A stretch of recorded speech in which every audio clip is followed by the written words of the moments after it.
আসসালামু আলাইকুম ওরহমতুল্লাহি ওবরাকাতুহ। প্রিয় বালিয়াডাঙ্গি ইসলামিক টিভি শ্রোতা ও বন্ধুরা, আশা করি আপনারা ভালো আছেন।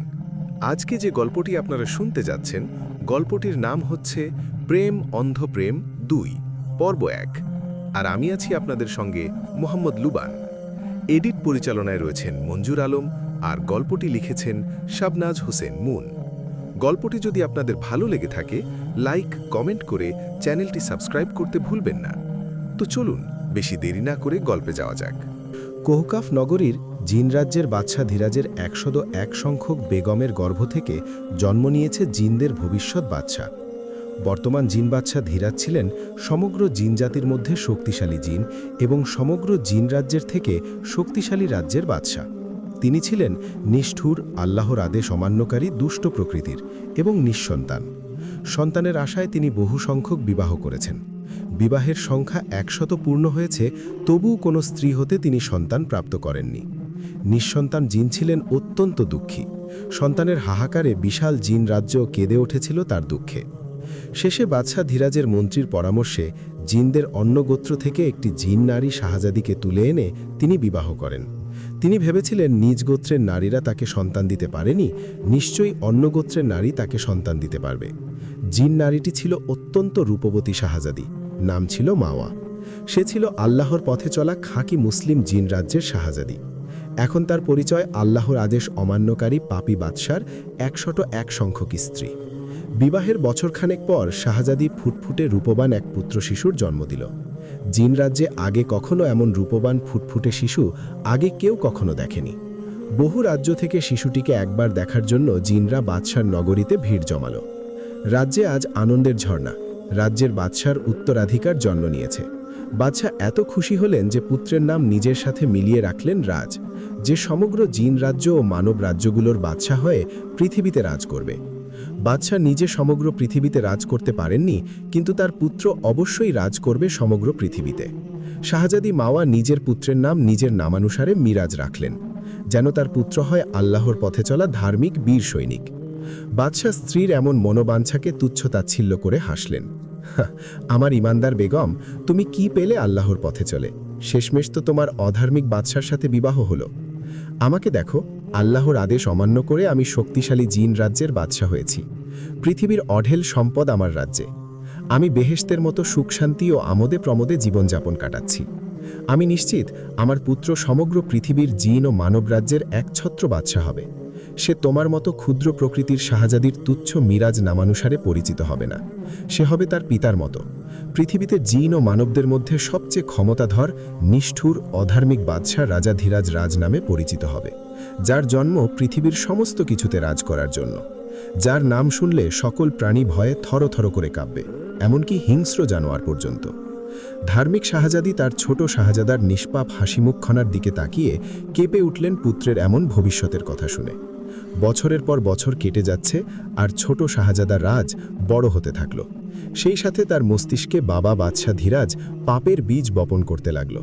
শাহজাদার মাথায় সারাক্ষণ একটি কথাই ঢুকিয়ে দিতে থাকল বাদশাহ: পৃথিবীতে টিকে থাকতে হলে তোমাকে সবাইকে হারিয়ে সকল ক্ষমতা ছিনিয়ে নিতে হবে। সেজন্য তোমাকে নিজেকে ক্ষমতাধর হতে হবে। তোমার ক্ষমতার মূল উৎস হবে অধার্মিকতা।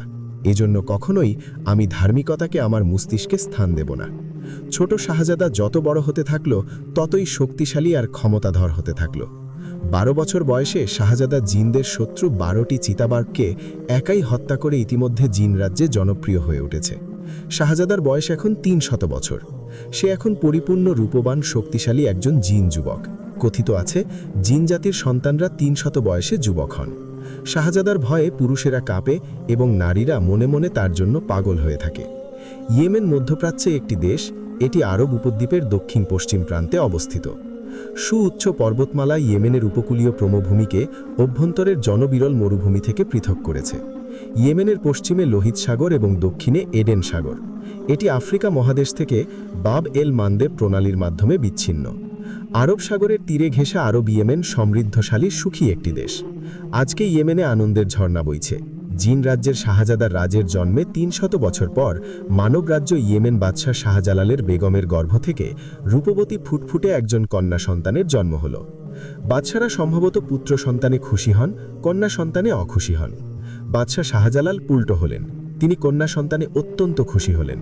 রাজ্যে 40 দিনের আনন্দ উৎসবের ঘোষণা দিল। শাহজাদির মুখ নূর ছটার মতো নূর ঝলমল করে সারাক্ষণ, চোখজোড়া কাজল কালো নীলমণির হরিণীর ন্যায়, গোলাপের পাপড়ির ন্যায় ঠোঁট জোড়ায় সারাক্ষণ হাসি। তার শান্তশিষ্ট ঝলমলে মুখখানা দেখলে ঠান্ডা হাওয়ার মতো শরীর মন জুড়িয়ে যায় এই উত্তপ্ত মরুভূমির বালির উত্তাপের মধ্যেও। ইয়েমেন বাদশাহ শাহজালাল ছিলেন একজন সাহিত্য সংস্কৃতির অনুরাগী কবি। তিনি সাহিত্যের ভাষায় মেয়ের নাম রাখলেন শীতল, যাকে দেখলে মরুভূমির বালির উত্তাপের মধ্যে শরীর মন ঠান্ডা হাওয়ার মতো জুড়িয়ে যায়। এছাড়া ইয়েমেন বাদশার নামানুসারে শীতলের রাজকীয় নাম রাখা হল শেহেরজান।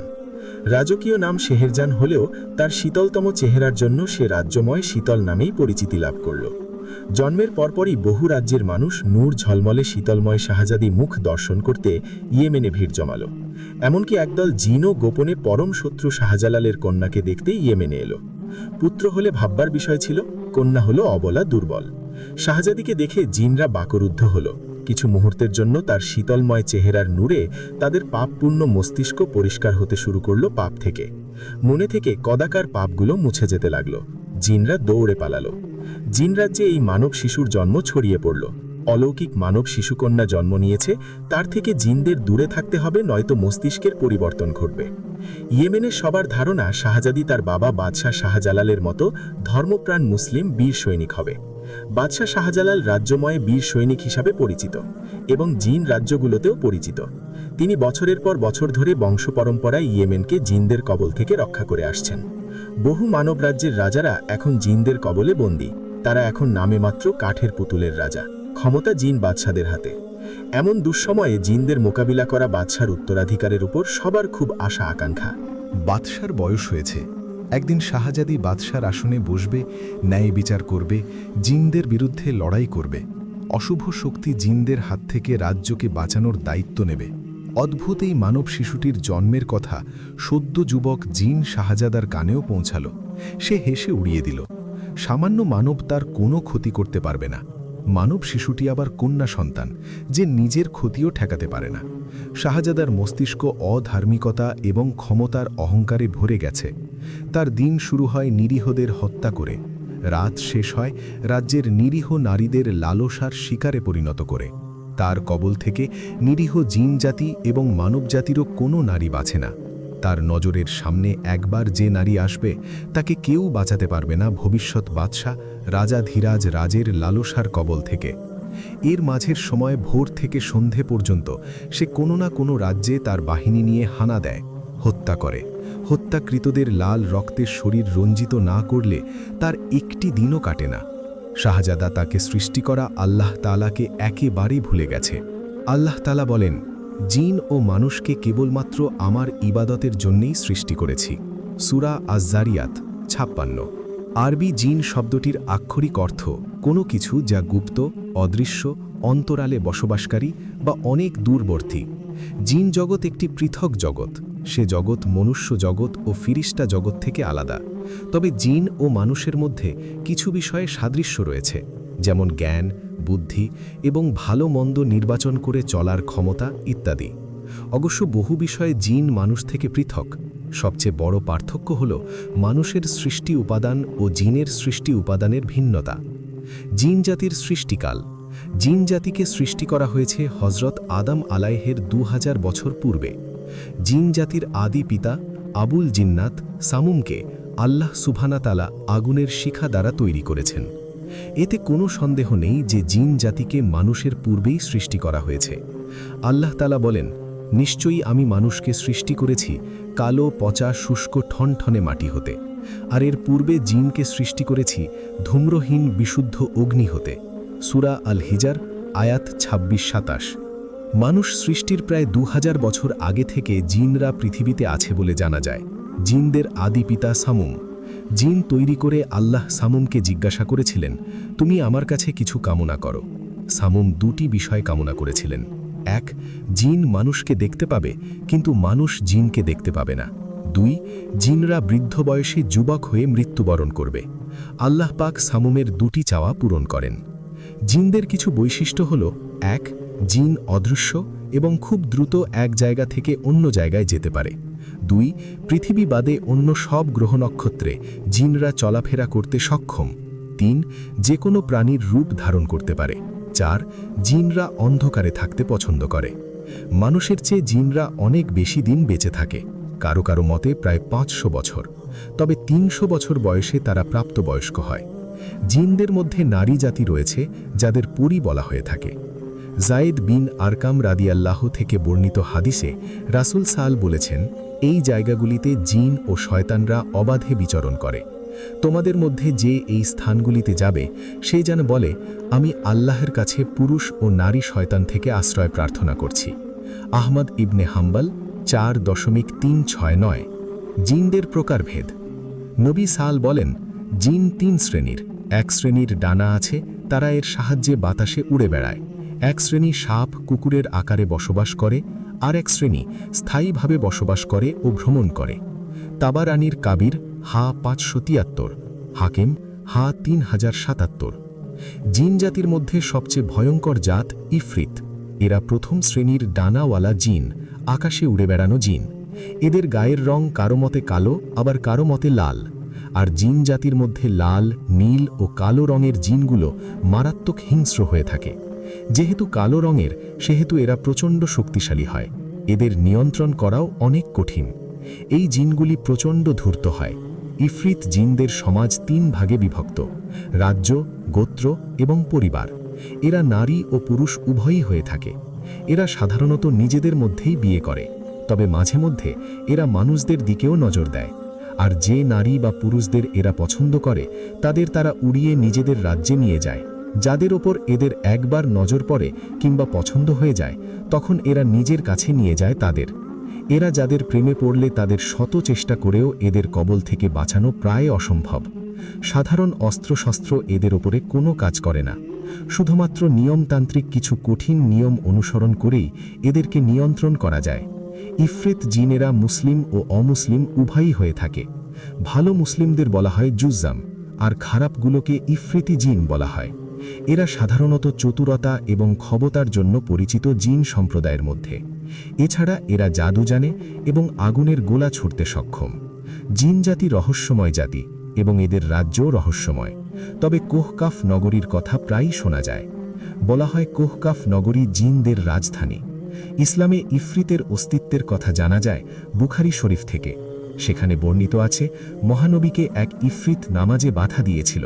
এজন্য মহানবী ইফরিতকে বেঁধে রাখতে চেয়েছিলেন, যেন সকালে সবাই ইফরিতকে দেখতে পারে। কিন্তু হঠাৎ করে তার মনে পড়ে হজরত সুলাইমান আলাইহে ইফরিতের সঙ্গে কথা বলছিলেন। সূরা আন-নামল 27:15-44। ইফরিত জিনেরা উড়তে সক্ষম কালো জিন। এদের পিঠে 2টি ডানা থাকে। এরা খুব তাড়াতাড়ি একটি জায়গা থেকে অন্য জায়গার যেতে পারে। কোরআনে এদের উল্লেখ রয়েছে। রাজা সলোমন বা সুলাইমান আলাইহের আদেশে একজন ইফরিত জিনি সেবার রানী বিলকিসের সিংহাসনটি উড়িয়ে নিয়ে এসেছিল।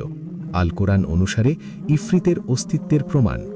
ইফরিত জিন সম্পর্কে পবিত্র কোরআনে এসেছে, এক শক্তিশালী জিন বলল, আপনি আপনার স্থান থেকে ওঠার আগেই আমি তা বিলকিসের সিংহাসন এনে দেব। আমি নিশ্চয়ই এই ব্যাপারে শক্তিমান, বিশ্বস্ত। সূরা আন-নামল আয়াত 39। এই আয়াতে ইফরিতুম মিনাল জিন অর্থাৎ জিনদের মধ্য থেকে এক ইফরিত কথাটি এসেছে। তাফসিরবিদরা বলেছেন, জিনদের মধ্যে যারা অবাধ্য, বেপরোয়া, দুষ্ট ও শক্তিশালী হয়ে থাকে তাদের ইফরিত বলা হয়। সূত্র আল মুফরাদাত ফি গারিবুল কুরআন। কোরআনের আয়াত ও তার অর্থসমূহ। সুলাইমান বললেন, হে আমার পারিষদ, তারা আত্মসমর্পণ করে আমার কাছে আসার পূর্বে কে বিলকিসের সিংহাসন আমাকে এনে দেবে? 27:38। قال عفريت من الجن أنا آتيك به قبل أن تقوم من مقامك وإني عليه لقوي أمين. 39. قال الذي عنده علم من الكتاب أنا آتيك به قبل أن يرتد إليك طرفك فلما رآه مستقرا عنده قال هذا من فضل ربي ليبلوني أأشكر أم أكفر ومن شكر فإنما يشكر لنفسه ومن كفر فإن ربي غني كريم. 40 এক শক্তিশালী জিন বলল, আপনি আপনার স্থান থেকে ওঠার পূর্বে আমি তা এনে দেব, এবং আমি এ কাজে শক্তিমান বিশ্বস্ত। 27-39 ঐশী গ্রন্থের জ্ঞান সম্পন্ন একজন বলল, আপনার পলক ফেলার পূর্বেই আমি তা আপনাকে এনে দেব।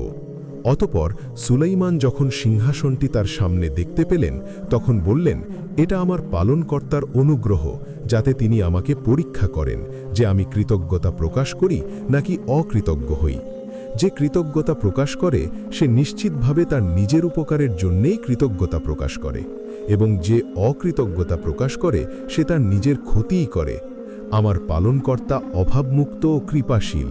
27-40 ইফরিত জিন শাহজাদা রাজের 316 বছর পূর্ণ হয়েছে। এই বছরগুলোতে সে বিভিন্ন রাজ্যে নির্বিচারে গণহত্যা করেছে, ধ্বংসযজ্ঞ চালিয়েছে রাজ্যগুলোতে। তার যুদ্ধে কতগুলি রীতিনীতি রয়েছে। 1. নারী ও ধন সম্পদ কবজা করা। 2. শিশু ও বৃদ্ধদের হত্যা করা। 3. যুবক পুরুষদের বন্দী করা। এদের প্রতিদিন সকালে হত্যা করে শাহজাদার মনোরঞ্জন করবে। 4. সমস্ত নগরী জ্বালিয়ে দেওয়া। শাহজাদা ও তার বাহিনী ডানার সাহায্যে আকাশে অবস্থান করে আগুনের গোলা ছুঁড়ে সবকিছু জ্বালিয়ে দেয়। শাহজাদা শত শত রাজ্য জ্বালিয়ে দখল করে রাজ্যের ধন সম্পদ ও নারীগণদের উপর নিজের আধিপত্য অর্জন করেছে। জিন রাজ্যে খুশির বন্যা বইছে। আজ তাদের শাহজাদার অভিষেক। জিন বাদশাহ ধীরাজ অবসর নেবেন। তিনি শাহজাদাকে উত্তম বাদশাহ হিসেবে গড়ে তুলতে পেরেছেন। অধার্মিক, নিষ্ঠুর, ধূর্ত, হত্যাকারী, অজেয় যোদ্ধা হিসেবে পরিচিত লাভ করেছে। ইতোমধ্যে শাহজাদার যোগ্যতার জন্য তাকে সবাই বাদশাহ বলতে শুরু করেছে। এখন তাকে রাজ্যের ভার দিয়ে সত্যিকারের বাদশাহ উপাধিতে ভূষিত করতে হবে। অতপর বহু প্রতীক্ষার পর জিন রাজ্যের বিশাল সিংহাসনে আরোহণ করল নতুন বাদশাহ। অমূল্য রত্নের মুকুট পরানো হলো তার মাথায়। সঙ্গে সঙ্গে 1000 নর বলির রক্তের মাধ্যমে নতুন বাদশার নামে জয়ধ্বনি হল। জয় সকল রাজাদের বাদশাহ, রাজা ধীরাজ রাজের জয়। বাদশাহ রাজ হাত উঁচিয়ে বলল, আমি সমস্ত পৃথিবীর প্রাণীকে আমার প্রজা বানাবো, এটাই আমার বাদশাহ হওয়ার প্রথম অঙ্গীকার আমার প্রজাদের কাছে। জয়ধ্বনি আরও জোরালো হল। মানবকুলের অদ্ভুত শিশুকন্যারও 16 বছর পূর্ণ হয়েছে। সে এখন ষোড়শী সুন্দরী। রূপের সৌন্দর্যের বর্ণনায় তাকে বলা হয় মরুভূমির হুর। মানব এবং জিন রাজ্যগুলোতে সে ধার্মিক, ন্যায়পরায়ণ, দুঃসাহসিক ও উত্তম নারী যোদ্ধা হিসেবে খ্যাতি লাভ করেছে। বহুবার তিনি পিতার সাথে যুদ্ধে গিয়েছেন এবং বিজয়ী হয়ে ফিরেছেন। বিবি আয়েশার ন্যায় পর্দা অবস্থায় ঘোড়া অথবা উটের পিঠে চড়ে তিনি যুদ্ধক্ষেত্রে যুদ্ধ করেন। বহু অধার্মিক যোদ্ধা জিন শাহজাদির হাতে মৃত্যুবরণ করেছেন। শাহজাদির কাজল, কালো, নীলমণির হরিণীর দৃষ্টিপাতে বহু বীর যোদ্ধা খোদ নিজেকে শাহজাদির হাতে তুলে দিয়ে মৃত্যুবরণ করেন। শাহজাদির বীরত্ব এবং সৌন্দর্যের খবর বাদশাহ রাজা ধীরাজ রাজের কাছেও পৌঁছেছে। তিনি সৈন্যদের সম্মুখে বলেন, পিপিলিকার পাখা গজায় মুড়িবার তরে। ইতোমধ্যে শাহজাদার যোগ্যতা প্রমাণ হয়ে গেছে। সবচেয়ে বড় প্রমাণ হল তার জন্য কোনো জিন তাদের রাজ্যে ঢুকতে পারেনি।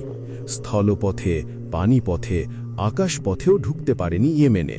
সবখানেই শাহজাদির নজর। জিনদের নতুন বাদশার সিংহাসন আরোহণের 40 দিন পর্যন্ত উৎসবের ঘোষণা হয়েছে। প্রতিদিনই 1000 নর বলিও ঘোষণা করেছে খোদ বাদশাহ। একদিকে লোকালয় থেকে সৈন্যরা নিরীহ মানবদের জিন রাজ্যে তুলে আনার জন্য ব্যস্ত, অন্যদিকে হাজার হাজার সুন্দরীদের রূপের সুধা পান করতে ব্যস্ত বাদশাহ। রাজার আমোদ প্রমোদের জন্য হাজার হাজার সাধারণ জিন ও মানব সুন্দরী গণিকা সাজিয়ে রাখা হয়েছে মূল প্রাসাদ থেকে বিচ্ছিন্ন আলাদা একটি প্রাসাদে। এসব নারীদের স্বেচ্ছায় গণিকা হতে হয়, অন্যথায় লালসার শিকার হয়ে মৃত্যুবরণ করতে হয় পশুর ন্যায়। উৎসবের এক রাতে বাদশাহ যখন গণিকাদের সাথে আয়েশ করছিল, তখনই হুঁশিয়ারি ঘণ্টা বাজে। বাদশার কান খাড়া হয়ে যায়। পশুর মতে গর্জে উঠে বাদশাহ।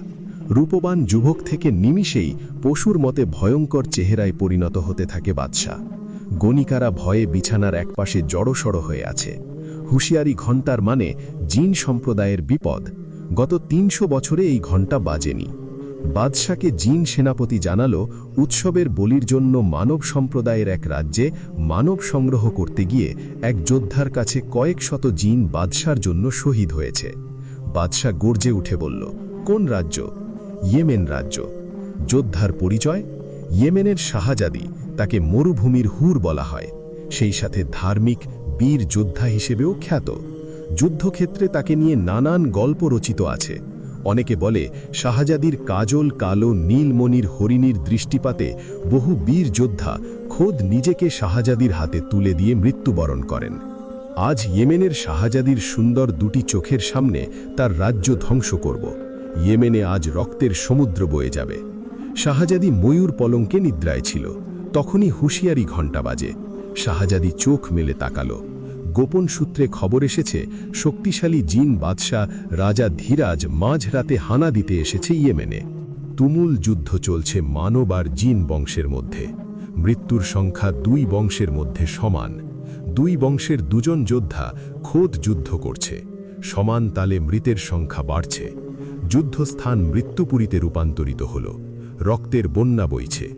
এখন পর্যন্ত বাদশাহ ও শাহজাদি যে সকল যুদ্ধ পরিচালনা করেছে সে সকল যুদ্ধের জয়ী হয়েছে। আজ ব্যতিক্রম। আজ দুই অজেয় যোদ্ধা মুখোমুখি।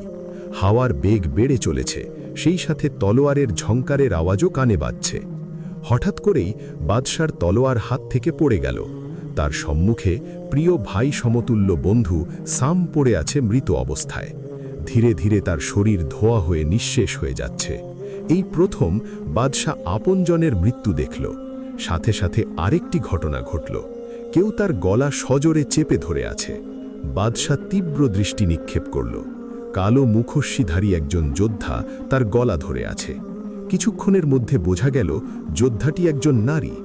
বাদশার গলা ধরার সাহস সাধারণ কারও হতে পারে না। যোদ্ধাটি খোদ শাহজাদি। শাহজাদির কাজল কালো নীলমণির হরিণীর দৃষ্টিপাতে সে হতভম্ব হয়ে গেল। এমন চোখ জোড়া সে দেখেনি কখনো। হাওয়ার ঝাপটায় শাহজাদির মুখের নেকাব সরে গেল। শাহজাদির শীতলময় গোলাপের পাপড়ির ন্যায় মুখশ্রী দেখে বাদশা বাকরুদ্ধ হয়ে গেল। এমন নারী পৃথিবীতে দ্বিতীয়টি আর নেই, আর জন্মাবেও না। এমন স্নিগ্ধ মুখশ্রী দর্শনে মনে হয় কিসের যুদ্ধ, কিসের ক্ষমতা। সারা জীবন এমন মুখশ্রীর দিকে তাকিয়ে জীবন পার করে দেওয়া যায়। নিষ্ঠুর বাদশা কিছুক্ষণের জন্য শান্ত হয়ে গেল শীতলের শীতলময় মুখশ্রীর মায়ায়। শাহজাদি আল্লাহর নাম নিয়ে আরও জোরে গলা চেপে ধরল অদৃশ্য বাদশার। শাহজাদি বুঝতে পারল এ কোনো সাধারণ জিন নয়। সাধারণ হলে এতক্ষণে মারা যেত। বহু জিনকে সে হত্যা করেছে। নিশ্চয়ই শক্তিশালী জিন হবে। খোদ জিন বাদশা নয় তো? শাহজাদি চিৎকার করে বলল, শয়তান জিন, আজ তোকে হত্যা করব।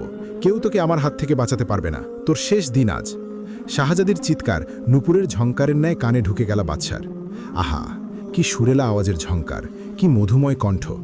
শাহজাদি আরও জোরে গলা চেপে ধরল। বাদশার ঠোঁটে মৃদু হাসির আভাস। হাসির কিছুটা আওয়াজ শাহজাদি কানেও গেল। শাহজাদি রেগেমেগে একাকার।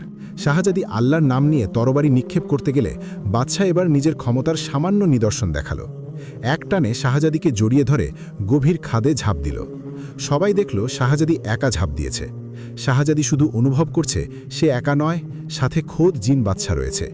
অদৃশ্য বাদশার শরীরের স্পর্শ তার শরীর অনুভব করছে। সেই সাথে বাদশার আসমান ফাটানো ভয়ঙ্কর অট্টহাসির আওয়াজও কানে বাজছে শাহজাদির। সাইলেন্ট ফিডার দেখতে চাই না। হাদিস অনুসারে পুরো গল্পটা লেখা হয়েছে। তবুও কোনো ভুল থাকলে হাদিসের রেফারেন্স অনুযায়ী ভুল শুধরিয়ে দেবেন। হাদিস অনুসারে হলেও কিছু বিষয় অলৌকিক রয়েছে, তবে অলৌকিক বিষয়গুলো ধর্মীয় অনুভূতিতে আঘাত হানবে না। আর হ্যাঁ, 2 পর্বের ন্যায় প্রথম পর্ব বড় করে দিয়েছি মূলত কাহিনীর লাগাম ধরতে। আশানুরূপ সাড়া না পেলে গল্প অফ করে আইডি ডিটেকটিভ করে ফেলব।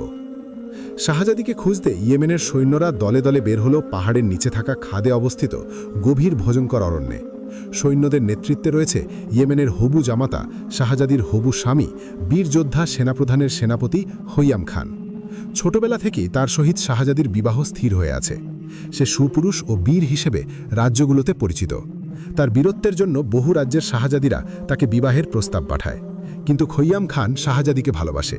তাকে এতটা ভালোবাসে যে তার জন্য নিজের প্রাণ দিতে প্রস্তুত। এই অরণ্যের নাম শুনলেও বলশালী শক্তিশালী লোকেরাও ভয়ে কেঁপে ওঠে। অরণ্যে অশুভ শক্তি আর হিংস্র নরখাদক পশুদের বসবাস। অরণ্যের বাহির থেকেও শরীর কাঁপানো সব বিকট চিৎকার গর্জন শোনা যায়। দিনের বেলাও এখানে কারো দল বেঁধে প্রবেশ করার সাহস নেই। কথিত আছে এই অরণ্যে একবার প্রবেশ করলে কেউ আর বের হতে পারে না। এটা নিষিদ্ধ অরণ্য। পুরো ইয়েমেন ইতোমধ্যে জেনে গেছে তাদের প্রাণপ্রিয় শাহজাদি এই ভয়ঙ্কর অরণ্যের খাবে পড়েছে। প্রচুর ধনরত্নের বিনিময়ে হলেও শাহজাদিকে উদ্ধার করা হবে। এজন্য রাজদরবারের বিশিষ্টরা ঘোষণা দিল, যে ব্যক্তি শাহজাদিকে উদ্ধার করে ইয়েমেনে ফিরিয়ে দেবে তার বংশের প্রত্যেক সদস্যকে ইয়েমেনের ধনরত্ন দিয়ে মুড়িয়ে দেওয়া হবে। তৎকালীন ইয়েমেন ছিল ধনরত্নের ভাণ্ডারে ভরপুর।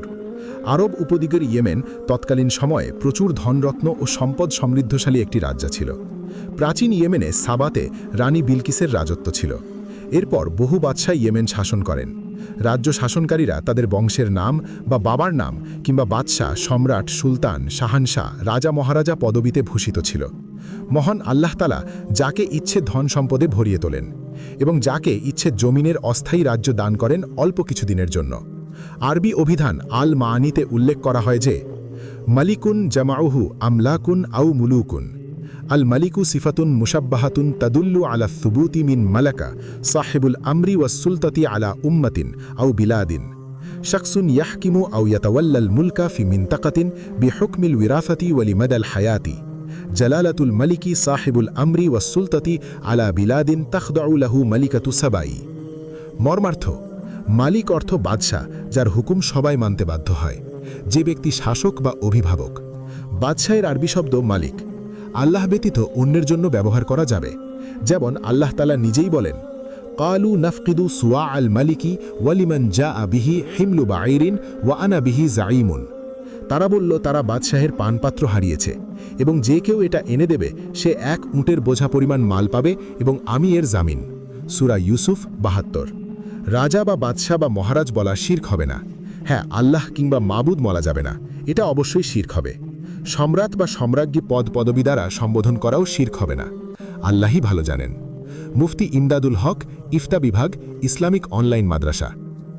আল্লাহ তাআলা জমিনে অস্থায়ীভাবে জিন মানবদের ক্ষমতা দিয়ে থাকেন এবং সেটা যাকে ইচ্ছে।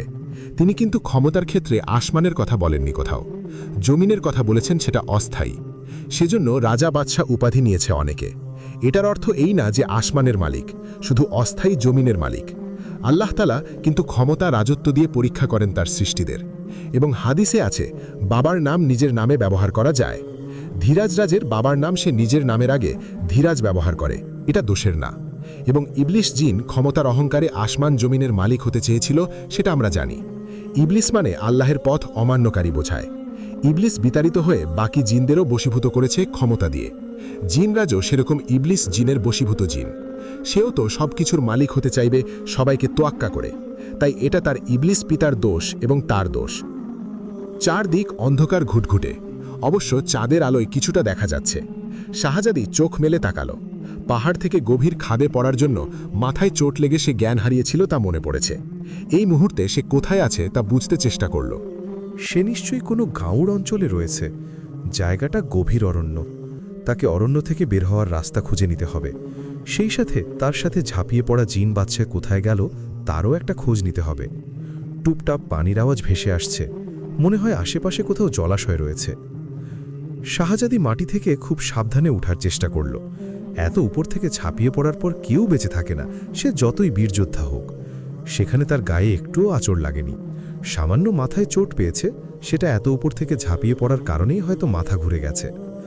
শাহজাদি তার গায়ের ধুলোবালি মুছতে মুছতে আবিষ্কার করল সে এখানে একা নয়। কাউকে দেখা যাচ্ছে না ঠিকই, কিন্তু তার অস্তিত্ব টের পাওয়া যাচ্ছে। কেউ কি তার খুব কাছে? শাহজাদির থেকে মাত্র 1 আঙুলের 20 সমান দূরত্বে জিন বাদশাহ রাজা ধীরাজ রাজ উপস্থিত আছে। হাত দিয়ে আলতোভাবে সে শাহজাদিকে ছুঁয়ে দেখছে। স্পর্শটুকু এতটাই আলতো যে শাহজাদির কাছে সেটা হাওয়ার ঝোঁকা মনে হচ্ছে। বাদশার মুখশ্রী 1 চুল পরিমাণ দূরত্বে শাহজাদির মুখশ্রীর সামনে রয়েছে, যেখান থেকে শাহজাদির মিষ্টি নিঃশ্বাসের সুবাস নেওয়া যাচ্ছে। সে এখন আলতোভাবে শাহজাদির মুখশ্রীতে ফুঁ দিয়ে ধুলোবালি অপসারণের কাজে ব্যস্ত। দুনিয়াদারির কিছুই তার খেয়ালে নেই। শাহজাদির কানে হঠাৎ গর্জনের আওয়াজ এলো। কোথাও আশেপাশে নিশ্চয়ই অরণ্যের হিংস্র পশুরা লুকিয়েছিল। চাঁদের আলোয় তারা বের হয়েছে, গন্ধ পাচ্ছে তাদের খাদ্যের। বাদশার কানেও এলো পশুদের গর্জন। তার ঠোঁটে হাসির আভাস। সে শাহজাদির পেছনে সরে গিয়ে দাঁড়িয়ে তার গায়ের গন্ধ নিতে এখনও ব্যস্ত। শাহজাদিকে কিছুটা বিচলিত হতে দেখে বাদশার ঠোঁটে হাসি ঝলকানি দিচ্ছে। মানবকন্যা যতই বীর যোদ্ধা হোক, কখনো অরণ্যের হিংস্র পশুদের সাথে লড়তে পারবে না একা। এজন্যই তো শাহজাদিকে হিংস্র প্রাণীদের আস্তানায় নিয়ে আসা হয়েছে। শাহজাদির বীরত্বের পরীক্ষা হয়ে যাবে আজ। শাহজাদি ক্লান রক্ষার জন্য বাদশাকেই এখন দরকার বীর যোদ্ধা শাহজাদির। বাদশার চোখে দৃষ্টি যথেষ্ট প্রাণীগুলোকে হত্যা করার। শাহজাদির সাথে খেলা শেষ হলে অবশ্যই সে হত্যা করে এবং বুঝিয়ে দেবে নারীরা অবলা, তাদের অবস্থান গৃহে, এবং পৃথিবীতে পুরুষদের চেয়ে বীর কেউ নেই। বাদশাহ আবারও হাসল। অরণ্যের ঝাড় থেকে ভয়ঙ্কর কিছু হিংস্র নরখাদক হায়নার মতো প্রাণী বের হয়ে এলো। এরা একাই কয়েকজনকে ছিঁড়ে খুঁড়ে খাওয়ার জন্য প্রস্তুত। শাহজাদির সামনে প্রাণীরা পায়ের নখ দিয়ে মাটিতে আঁচড় কাটছে এবং ধারালো দাঁত দিয়ে কিড়মিড় করে তাকাচ্ছে চাঁদের আলোয় ঝলঝল করতে থাকা চোখ জোড়া দিয়ে। কি ভয়ঙ্কর চাহনি! শাহজাদি দ্রুত তার কোমরে হাত দিল। তলোয়ার পাওয়া যাচ্ছে না। জিন বাদশার সাথে লড়াই করার সময় তলোয়ারটা নিশ্চয়ই পড়ে গেছে কোথাও। বাদশাহ শাহজাদির কোমরে আলতো স্পর্শ করে আফসোস করছে। আহা, তলোয়ারটা থাকলে শাহজাদির কিছুটা সাহস হতো। আফসোস। বাদশাহ হেসে একাকার, তার ঠোঁটে তাচ্ছিল্যের হাসি। প্রাণীগুলোর একটা প্রাণী শাহজাদির ওপর ঝাঁপিয়ে পড়ার জন্য ছুটে এলো। শাহজাদি নিজ কেশ হতে কেশবন্ধনীর কেশ কাটা খুলে শূন্যে লাফিয়ে প্রাণীটির ওপর ঝাঁপিয়ে পড়ল। শূন্য থেকে প্রাণীটিকে নিয়ে শাহজাদি জামিনে নেমে এলো। প্রাণীটি চিত হয়ে শুয়ে রইল। শাহজাদি তার পাশে। জামিন রক্তে ভরে উঠেছে, লাল টকটকে রক্ত। বাদশার ঠোঁটে তাচ্ছিল্যের হাসি। বীর নারীর বীরত্ব এখানেই কি শেষ? বাদশাকে অবাক করে দিয়ে শাহজাদি উঠে দাঁড়ালো। প্রাণীটির বুকে শাহজাদির কেশ কাটা বিঁধে রয়েছে। প্রাণীটির বুক চিড়ে একাকার, গল গল করে রক্ত পড়ছে। শাহজাদির কপালে বিন্দু বিন্দু ঘাম, লম্বা কেশ হাওয়ায় উড়ে সুবাস ছড়াচ্ছে। বাদশাহ তার ঘন কালো লম্বা কেশের সুবাস নিচ্ছে। মনে মনে ভাবছে, শাহজাদির এলেম রয়েছে, তাকে এতটা হালকা ভাবা ঠিক হয়নি। শাহজাদি আরও কয়েকটি প্রাণীকে একইভাবে কেশ কাটা দিয়ে হত্যা করল। শেষ প্রাণীটিকে হত্যা করে তবেই শাহজাদি স্বস্তির নিঃশ্বাস নিল। মহান আল্লাহ তাআলা বান্দার সাথে থাকলে তার কোনো আশঙ্কা নেই। শাহজাদির শরীর রক্তাক্ত। তাকে এই অবস্থায় আরও সুন্দরী লাগছে বাদশার কাছে। সে নিজেও হত্যা করে রক্তাক্ত করে শরীর। রক্তাক্ত শরীর তার খুবই পছন্দ। আলাদা সুখ রয়েছে এতে। শাহজাদি প্রাণীগুলোকে একত্রিত কবর খুঁড়ে আলাদা আলাদা কবরে রেখে তাদের মাটি চাপা দিল। বাদশাহ বিশাল গাছের শাখায় পায়ের ওপর পা তুলে শাহজাদির কাণ্ডকারখানা দেখছে। কবরের সামনে শাহজাদি দাঁড়িয়ে বলল, আমাকে ক্ষমা করো, আমার কোনো উপায় ছিল না। দোষ তোমাদের। তোমরা আগে আমাকে হামলা করতে এসেছিলে। আল্লাহর নামে শপথ করে বলছি, আমার হাতে যে কোনো প্রাণী হত্যা হলে তা আমার কাছে খুব কষ্টের আর অনুতাপের হয়। আমি হত্যাকে ঘৃণা করি, তবুও যারা অপরাধী তাদের আমাকে হত্যা করতে হয়। এটাই আল্লাহর নিয়ম। আল্লাহর নিয়ম আমরা মানতে বাধ্য। মৃত্যুর পর তোমাদের যদি আলাদা জগৎ থাকে তো সে জগতে তোমরা সুখী হও। আল্লাহর কাছে এটাই দোয়া।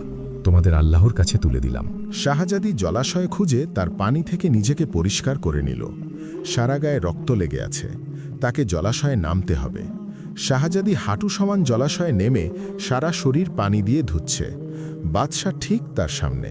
স্নানরত ভেজা শাহজাদিকে তাদের জিন বংশের পানিতে থাকা জলপরীর চেয়েও সুন্দরী লাগছে। দু হাত ভরে পানি নিয়ে সে শাহজাদির শরীরে ছিটিয়ে দিচ্ছে। সেই পানি শাহজাদি কপাল বেয়ে ঠোঁট থেকে শরীরে নেমে যাচ্ছে। বাদশাহ শাহজাদির ঠোঁটের প্রতি আকৃষ্ট হয়ে গেল। সে তার হিংস্র ঠোঁট দুটো শাহজাদির ঠোঁটের কাছে নিয়ে গেল। চোখ বন্ধ করে শাহজাদির নিঃশ্বাসের সুবাস নিতে সে যখন ব্যস্ত, অমনি গলায় শাহজাদির স্পর্শ পেল। আবারও অদৃশ্য জিন বাদশার গলা চেপে ধরেছে শাহজাদি। ইবলিশ শয়তান, তোকে আজ ছাড়ব না, তোর খেলা শেষ। শাহজাদি তার গায়ের সর্বশক্তি দিয়ে বাদশার গলা চেপে ধরল। বাদশার প্রতিক্রিয়াস্বরূপ আকাশ ফাটিয়ে হাসছে। শাহজাদির কান ফেটে যাচ্ছে সেই হাসির আওয়াজে। মরুভূমির হুর শাহজাদি, অরণ্যের জঙ্গলি হরিণী সুন্দরী, আমার নিষ্পাপ শাহজাদি, তুমি প্রথম ব্যক্তি এবং নারী যে কিনা পৃথিবীর সবচেয়ে ক্ষমতাধর শক্তিশালী জিন বাদশাহ রাজা ধীরাজ রাজের গায়ে হাত দেওয়ার সাহস জুগিয়েছ। বাদশাহ অদৃশ্য হতে দৃশ্যমান হল। শাহজাদির সামনে এখন পৃথিবীর সবচেয়ে অনিন্দ সুন্দর রূপবান এক যুবা পুরুষ দাঁড়িয়ে আছে। বহু রূপবান জিন যুবক সে দেখেছে, কিন্তু জিন বাদশার কাছে তাদের সৌন্দর্য কিছুই না। বিশাল বলশালী চেহারার জিনের গলা ধরে আছে একজন কোমলমতি নারী। কি হাস্যকর! শাহজাদি গলা ছেড়ে দিল। বাদশার ঠোঁটে হাসির আভা। জিন হলেও বাদশাহ পুরুষ। শাহজাদি দুই হাত দিয়ে নিজের ভেজা শরীর ঢাকতে ব্যস্ত হল। বাদশাহ হেসে শাহজাদির হাত নিজের এক হাতের মুঠোয় এনে পেছনে মুড়ে চেপে ধরল। অন্য হাত দিয়ে শাহজাদির ভেজা কেশ ঘাড় থেকে সরিয়ে সেখানে মাথা রাখল। শাহজাদি বরফ খণ্ডের মতো জমে গেল বাদশার স্পর্শে। কি ঠান্ডা, বরফের চেয়েও কয়েক গুণ ঠান্ডা স্পর্শ। শীতের জলাশয়ের পানি বা বরফ বাদশার স্পর্শের কাছে কিছুই না। শাহজাদি একদম নড়াচড়া করো না, লাভ নেই, তুমি এক চুলও নড়তে পারবে না। শাহজাদি সত্যি সত্যি এক চুলও নড়তে পারল না। ছাড় আমাকে, শয়তান, ছাড় আমাকে। আহা, এত মিষ্টি চেহারা, কথাগুলোও তো মিষ্টি হওয়া দরকার। অবশ্য তোমার তেতো কথাগুলো শুনতে আরও বেশি ভালো লাগে। শয়তান, আমার হাত ছেড়ে দেখ, তোকে এখানেই মেরে পুঁতে ফেলব। উফ, তোমাকে এই কারণে আরও বেশি ভালো লাগতে শুরু করেছে আমার জঙ্গলি হরিণী সুন্দরী। শাহজাদি বরফের মতো জমে যাচ্ছে বাদশার স্পর্শে। বাদশাহ শাহজাদির কোমর স্পর্শ করে তার ঘাড়ে নাক বোলাচ্ছে। প্রকাণ্ড এই অরণ্য এতটা ভয়ঙ্কর যে দিনের বেলাও দল বেঁধেও কেউ আসতে সাহস হয় না। সেখানে জলাশয়ে সে একা, একটা শক্তিশালী জিনের কাছে। জিনটা তাকে যে কোনো সময় হত্যা করবে, এতে কোনো সন্দেহ নেই। অবশ্য জিনটার কি উদ্দেশ্য সেটা পরিষ্কার নয়। আমার উদ্দেশ্য জানতে চাও? শোনো, কানে কানে বলি। আমি পুরো পৃথিবীতে রাজ করতে জন্মেছি। সব কিছুর উপর আমার আধিপত্য হবে। সকল প্রাণী আমার কাছে মাথা নোয়াবে। এজন্য আমাকে যদি পৃথিবীর সবাইকে হত্যা করে পৃথিবীকে ধ্বংস করে নতুন করে গড়তে হয়, তবে তাই করব। আমাকে কেউ বাধা দিতে পারবে না। পৃথিবীর মালিক এক আল্লাহ, আমরা অস্থায়ী ক্ষমতার মালিক। বাদশাহ হেসে বলল, আল্লাহ তাআলা আমাদের কিয়ামত পর্যন্ত সময় দিয়েছেন, সেটা নিশ্চয়ই জানো। কিয়ামতের আগ পর্যন্ত পৃথিবীতে আমরা মানব জাতির উপর ধ্বংসলীলা চালাবো, তাদের ঈমান নষ্ট করে আমাদের দাস বানাবো। এখন অবশ্য আমার ছোট একটি উদ্দেশ্য রয়েছে। তুমি অপরাধ করেছ, আমার প্রিয় সেনাপতিকে হত্যা করে, এমনকি আমাকে স্পর্শ করে আঘাতের চেষ্টা চালিয়েছ। সেটার জন্য তোমাকে মৃত্যুদণ্ড দেওয়া উচিত। কিভাবে তোমার মৃত্যু মধুর হবে সেটা নিয়ে না বাজাক। কবরস্থানে আমার প্রজা ঘুল জিনদের কাছে তোমাকে খাবার হিসেবে পাঠাতে পারি। ওরা ভালো যত্ন নেবে, তোমার নরম শরীরটা টুকরো টুকরো করে ফেলবে, বিশ্বাস রাখতে পারো। জিনদের জাতিগত শ্রেণীবিন্যাস। ঘুল, এরা নিশাচর প্রজাতির লাল জিন। যেহেতু এদের রং লাল, সেহেতু এদের নেচার প্রচণ্ড ডেমনিক। ফার্সি ভাষায় এদেরকে বলা হয় গাল্লা। মেসোপটেমিয়ান মিথের ডেমন গাল্লুর নাম থেকে এদের নামকরণ করা হয়েছে বলে ধারণা করা হয়। আরব্য রজনীতে এদের উল্লেখ আছে। এদের পায়ের পাতা গাধার মতো হয়, আর এদের মাথাতে ছাগলের মতো শিং থাকে। এরা মানুষের মাংস আর রক্ত খেয়ে বেঁচে থাকে। ক্লান্ত পথিক আর বাচ্চারা এদের শিকার হয়ে থাকে প্রধানত। এছাড়া এরা কবরস্থানে লাশ ভক্ষণ করে বলেও শোনা যায়। মরুভূমিতে এদের বেশি দেখা যায়। এছাড়া নির্জন জায়গাতে এদের উৎপাত বেশি থাকে। এরা মানুষের বেশও ধরতে পারে। মেয়ে ঘুলদেরকে বলা হয় ঘুলা। এরা সুন্দরী নারীর রূপ ধরতে পারে আর বোকা পুরুষদের নিজেদের শিকার বানায়। ঘুল জিন সাধারণত মহানবী সাল্লাল্লাহু আলাইহি ওয়াসাল্লামের বয়ান করা 3 শ্রেণীর এক শ্রেণীর জিন, যারা কবরস্থানে থাকে। নাকি তোমাকে বেঁধে হিংস্র নরখাদক পশুদের মাঝখানে ফেলে আসব? ওরা ভাগাভাগি করে খেতে পারবে। আহা, নিরীহ প্রাণীগুলো কখন কি খায় কে জানে। আমি তাদের একবেলা নিজে উপস্থিত থেকে সুস্বাদু আহার করাতে চাই। নাকি তোমাকে এই জলাশয়ের নিচে পুঁতে ফেলব? চিন্তা করো না, এখানেও তুমি আমিষ খাবার হবে পানিতে থাকা প্রাণীদের। হা হা হা। শাহজাদি বাদশার কাছ থেকে নিজেকে ছাড়ানোর চেষ্টা চালিয়ে যাচ্ছে। এক চুল নড়তে পারছে না, বরং ক্লান্ত হয়ে পড়েছে সে। বাদশাহ শাহজাদি মুখ চেপে ধরে কানে কানে বলল, চলো জলাশয়ের নিচে ভ্রমণ করে আসি। এখানে আমার কিছু প্রজা আছে, তারা বাদশার অতিথিকে বাদশাহী মেহমানদারি করবে, বিশ্বাস রাখতে পারো। এ জিনের বাদশার ওয়াদা। শাহজাদি বাদশার হাতে কামড় বসাতে শুরু করল। শাহজাদি, আমার নির্বোধ শাহজাদি, তোমার দাঁতের চেয়েও শক্ত আমার গায়ের চামড়া, তোমার নরম দাঁতগুলো ভাঙবে খামোখা। বাদশাহ তার বিশাল ডানা দৃশ্যমান করে ডানা ঝাপটিয়ে শাহজাদিকে কোলে নিয়ে গভীর জলাশয়ে ডুব দিল। শাহজাদির চোখ নড়ে উঠল।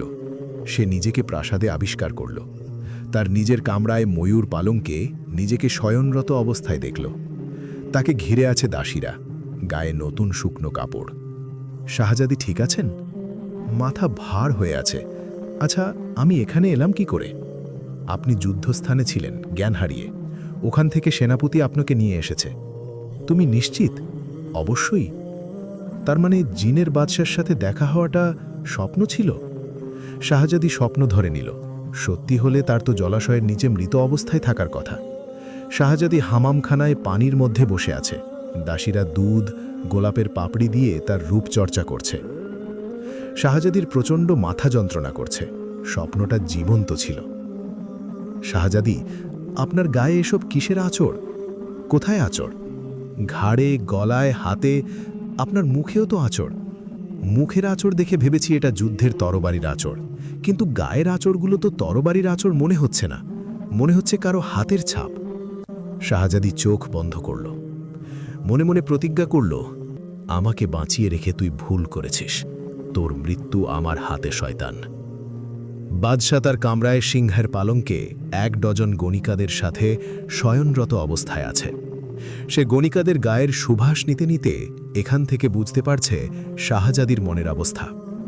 শাহজাদির রাগী মুখখানা এসে দেখতে পাচ্ছে। বাদশার রাগী শাহজাদির মুখখানা দেখে হাসছে।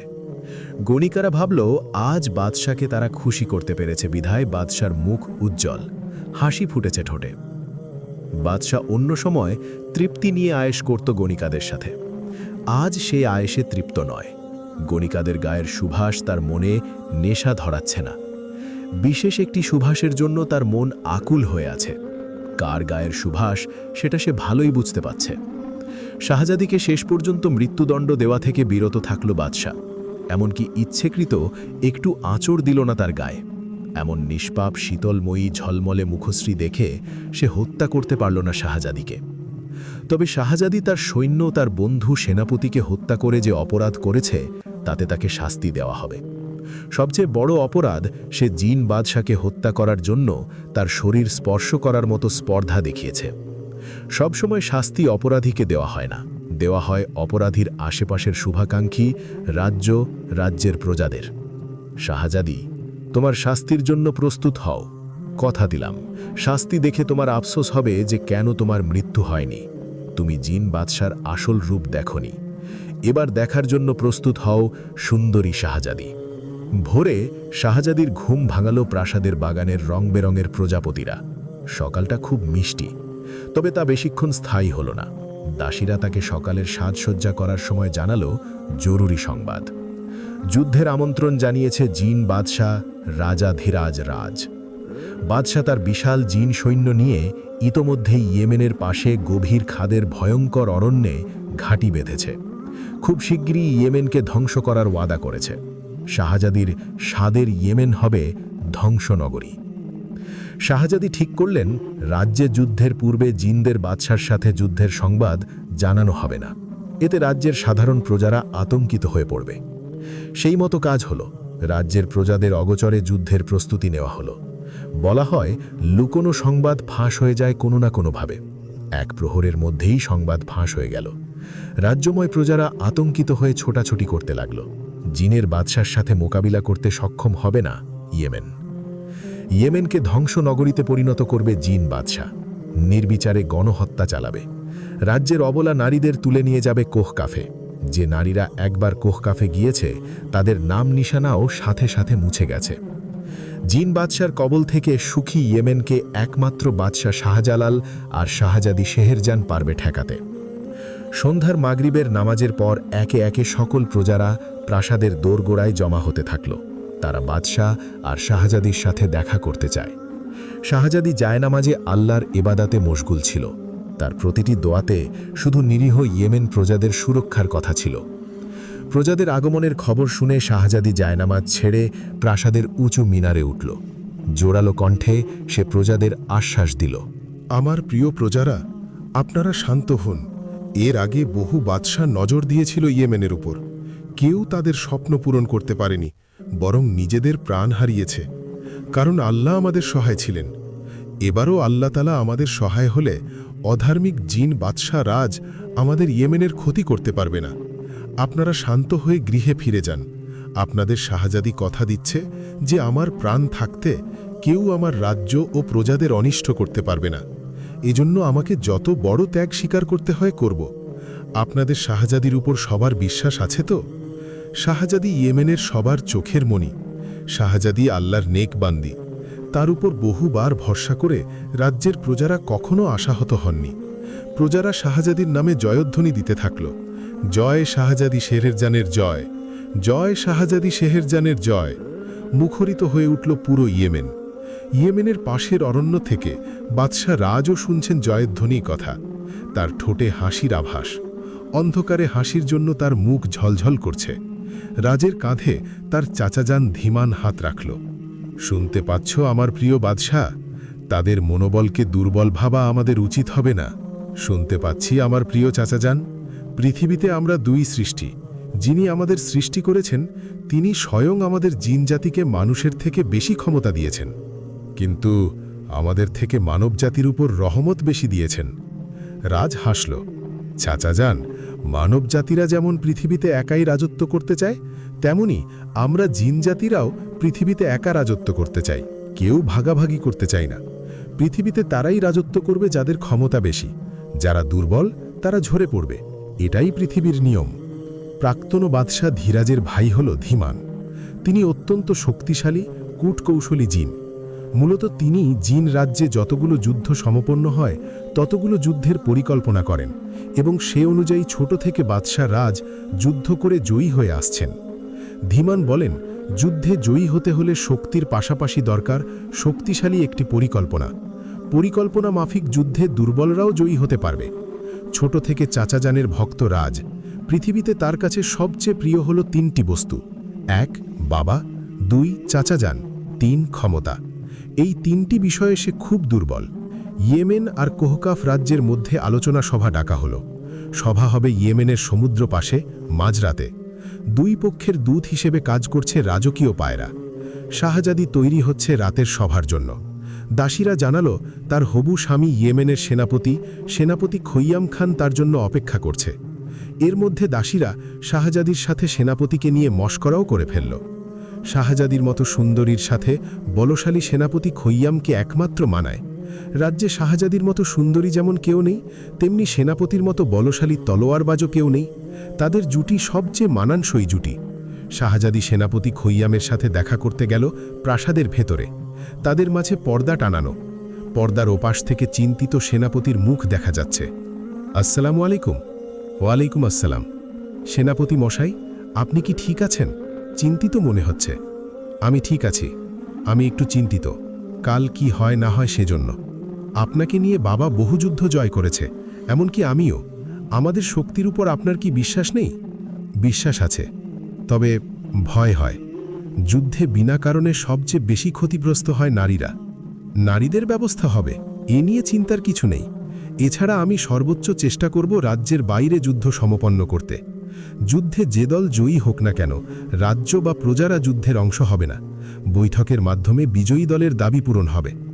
কখনো কেউ ইয়েমেনের নারীদের উপর নজর দেওয়ার সাহস করেনি, এখনও সাহস হবে না, তা আমি জানি। তাছাড়া অন্য একটি চিন্তা আমার মাথায় ঘুরপাক খাচ্ছে। সেটা কি? যুদ্ধে জয়ী হয়ে বাদশাহ রাজ কি দাবি করবে? আমাদের রাজ্য? সেটার সম্ভাবনা বেশি। আরব ভূমিগুলোতে ইয়েমেন সবচেয়ে বেশি সমৃদ্ধশালী ভূমি। এটি আরবের প্রাণ। এই রাজ্য জিনদের দখলে থাকলে পৃথিবীতে বিশৃঙ্খলা সৃষ্টি করতে এরা সক্ষম হবে। ইয়েমেন বাদশাহ শাহজালাল শয্যাশায়ী বছরখানেক যাবৎ। সে এখন কোনো যুদ্ধে অংশগ্রহণ করতে পারে না। বাবার মাথায় হাত বুলিয়ে শাহজাদি তাকে আশ্বাস দিল, আল্লাহর রহমত আপনার উপর ছিল, আমার উপরেও উনার রহমত আছে নিশ্চয়ই। অবশ্যই আমি দুষ্ট জিনদের শায়েস্তা করব। বাদশাহ শাহজালাল নিজের মা মরা কন্যাকে অত্যাধিক ভালোবাসে। নিজ কন্যাকে নিজের হাতে নিজের মতো করে গড়ে তুলেছে সে। কন্যা তাকে হতাশ করেননি। কন্যা হয়েও সে পুত্রের থেকে অনেক বেশি সুখী করেছে বাবাকে। বাদশাহ একান্তে শাহজাদিকে তার রাজকীয় নাম সম্বোধন না করে নিজের দেওয়া ডাকনামে সম্বোধন করেন। এতে তিনি তৃপ্ত হন। মা শীতল, তোমার উপর আমার বিশ্বাস আছে। আমি জানি শত্রুপক্ষকে তুমি শায়েস্তা করতে পারবে। মা শীতল, আমার এত বছরের অভিজ্ঞতা বলে এ যুদ্ধ ভয়াবহ হবে। প্রকৃতি কেমন যেন স্তব্ধ হয়ে আছে। তুমি রওনা হও মা, আমি জায়নামাজে বসে অপেক্ষা করব তোমার জন্য। লোহিত সাগরের পাশে সভা বসেছে জিন এবং মানব সম্প্রদায়ের মধ্যে। শাহজাদি শীতল আগে থেকেই অপেক্ষায় ছিল সভায়। মাঝরাত পার হয়ে যাচ্ছে, বাদশাহ রাজের আগমনের হদিশ নেই। হঠাৎ করেই সভার চারপাশ আগুনের গোলায় জল জল করে উঠল। আসমান ফাটিয়ে প্রকাণ্ড ডানা ঝাপটিয়ে বাচ্চা তার দল বল নিয়ে আসছে। এতটাই বিকট আওয়াজ যে তাদের আগমনে আসমান যেন ভেঙে পড়ছে জমিনে। আসমান থেকেই শাহজাদির কাজল কালো নীলমণির হরিণী চোখদয়ের সাথে বাচ্চার আগুনের গোলার মতো জ্বলতে থাকা হিংস্র চোখদয়ের দৃষ্টিপাত হল। আকস্মিক বাচ্চা আসমান থেকে উধাও হয়ে গেল। শাহজাদির সেনাপতি ও সৈন্যরা ভড়কে গেল।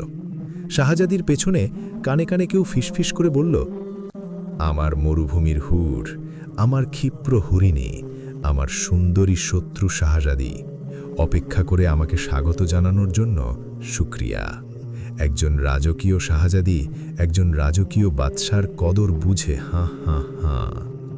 শাহজাদি শীতলের চোখ জোড়া তীব্র দৃষ্টি নিক্ষেপ করল বাদশার ওপর। তোমার এই চাহনির জন্য তোমাকে এতটা পছন্দ করি যে তোমার সাথে লড়াই করতে আমার শক্তিশালী জিন বাহিনী নিয়ে এসেছি। শাহজাদি অন্যদিকে চোখ ফিরিয়ে নিল। উফ, আমার কথা শুনেও না শোনার ভান করাটা আরও বেশি পছন্দ আমার। সেনাপতি মশাই শাহজাদির পাশে থেকে তাকে ভরসা দিচ্ছে, দুষ্ট জিনের কথা ধরতে নিষেধ করছে ইশারায়। সভায় জিন সৈন্যরা বিশাল এক সিংহাসন নিয়ে এলো। বাদশা রাজকীয় ভঙ্গিতে বিশাল সিংহাসনের মতো কুর্সিতে বসল। পায়ের ওপর পা তুলে সে আয়েশের ভঙ্গি করল। সৈন্যদের সে অজস্র আদেশ করতে লাগল, এমন ভাব করতে লাগল যেন এখানে উপস্থিত সবাই তার প্রজা। শাহজাদিকে সেনাপতি সাধারণ একটি কুর্সিতে বসিয়ে নিজেও বসল একটি কুর্সিতে।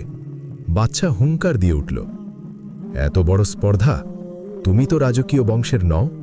এই সভায় বাদশার সম্মুখে একমাত্র রাজকীয় বংশের শাহজাদির বসার অধিকার আছে। হে মানব, তুমি বাদশার সম্মুখে কুর্সিতে বসেছ কোন সাহসে? এত বড় অপমান বাদশার রাজাধিরাজ রাজকে? শাহজাদি, এটাই কি তোমার মেহমানদারি একজন বাদশার জন্য? শাহজাদি কিছু বলতে চাইলে সেনাপতি কুর্সি থেকে উঠে তাকে শান্ত থাকতে ইশারা করল। বুদ্ধিমান বাধ্য সেনাপতি, সেনাপতির আচরণের জন্য আমি এবারকার মতো মাফ করে দিলাম। শাহজাদি শীতল বিরক্তিকরভাবে বলল, আলোচনা শুরু হওয়া দরকার। অবশ্যই, খামোখা সময় নষ্ট হচ্ছে আমার। তো ওই কথাই রইল, আমার যুদ্ধে জয়ী হবার পর তোমরা যারা বেঁচে থাকবে তাদের আমি বেঁচে থাকার আরেকটা সুযোগ দেব। যুদ্ধে জয়ী? আমি ভাবব শাহজাদি, তোমাদের একটি সুযোগ দেওয়া যায় নাকি? আমি যুদ্ধে। এবারও শাহজাদিকে কোনো কথা বলার সুযোগ না দিয়ে বাদশা নিজের সিদ্ধান্ত হুকুম জারি করার মাধ্যমে জানিয়ে দিল। শাহজাদি চোখ বন্ধ করে নিজের ক্ষোভ আয়ত্ত করল। বাদশা পেছন থেকে শাহজাদির কানে কানে বলল, তুমি যা ভাবছ তা মেনে নিলাম। যুদ্ধ ইয়েমেনের বাইরে হবে। যুদ্ধে জয়ী দল মানে আমি, হেরে যাওয়া দল মানে তুমি হবে। আমরা বৈঠকের মাধ্যমে দাবি পেশ করব। শাহজাদি, তোমার স্বাদের ইয়েমেন আমি ধ্বংস করব না। রাজ্য তো আমারই হবে। নিজের রাজ্য কেউ ধ্বংস করে না। শাহজাদি হেসে বলল, দেখা যাক কি হয়। এতক্ষণে তোমার মন ভুলানো হাসিটুকু শুনতে পেলাম। তোমার মুখের হাসিটুকুর জন্য আমি আমাকেই ধন্যবাদ দিলাম। ধন্যবাদ বাদশা রাজাধিরাজ রাজ। যে পাখি আসমানে যত আগে উড়ে সে তত আগে জমিনে পুড়ে গড়াগড়ি খায়। একেবারে আমার মুখের কথা শাহজাদি। যাই হোক, হেরে যাওয়ার পর তুমি কি করবে ভেবেছ? আমি ভাবছি তোমাকে আমার রাজ্যের পাদুকাদের প্রধান বানিয়ে দেব। আমার বিশ্বাস তুমি তোমার দায়িত্ব সঠিকভাবে পালন করব। যুদ্ধের পোশাক পরা থাকা কালো মুখোশের আবরণে মুখশ্রী ঢেকে থাকা শাহজাদি রাগে কাঁপছে। শুধু খোলা চোখ দুটো জলজল করছে জঙ্গলি হরিণীর মতো।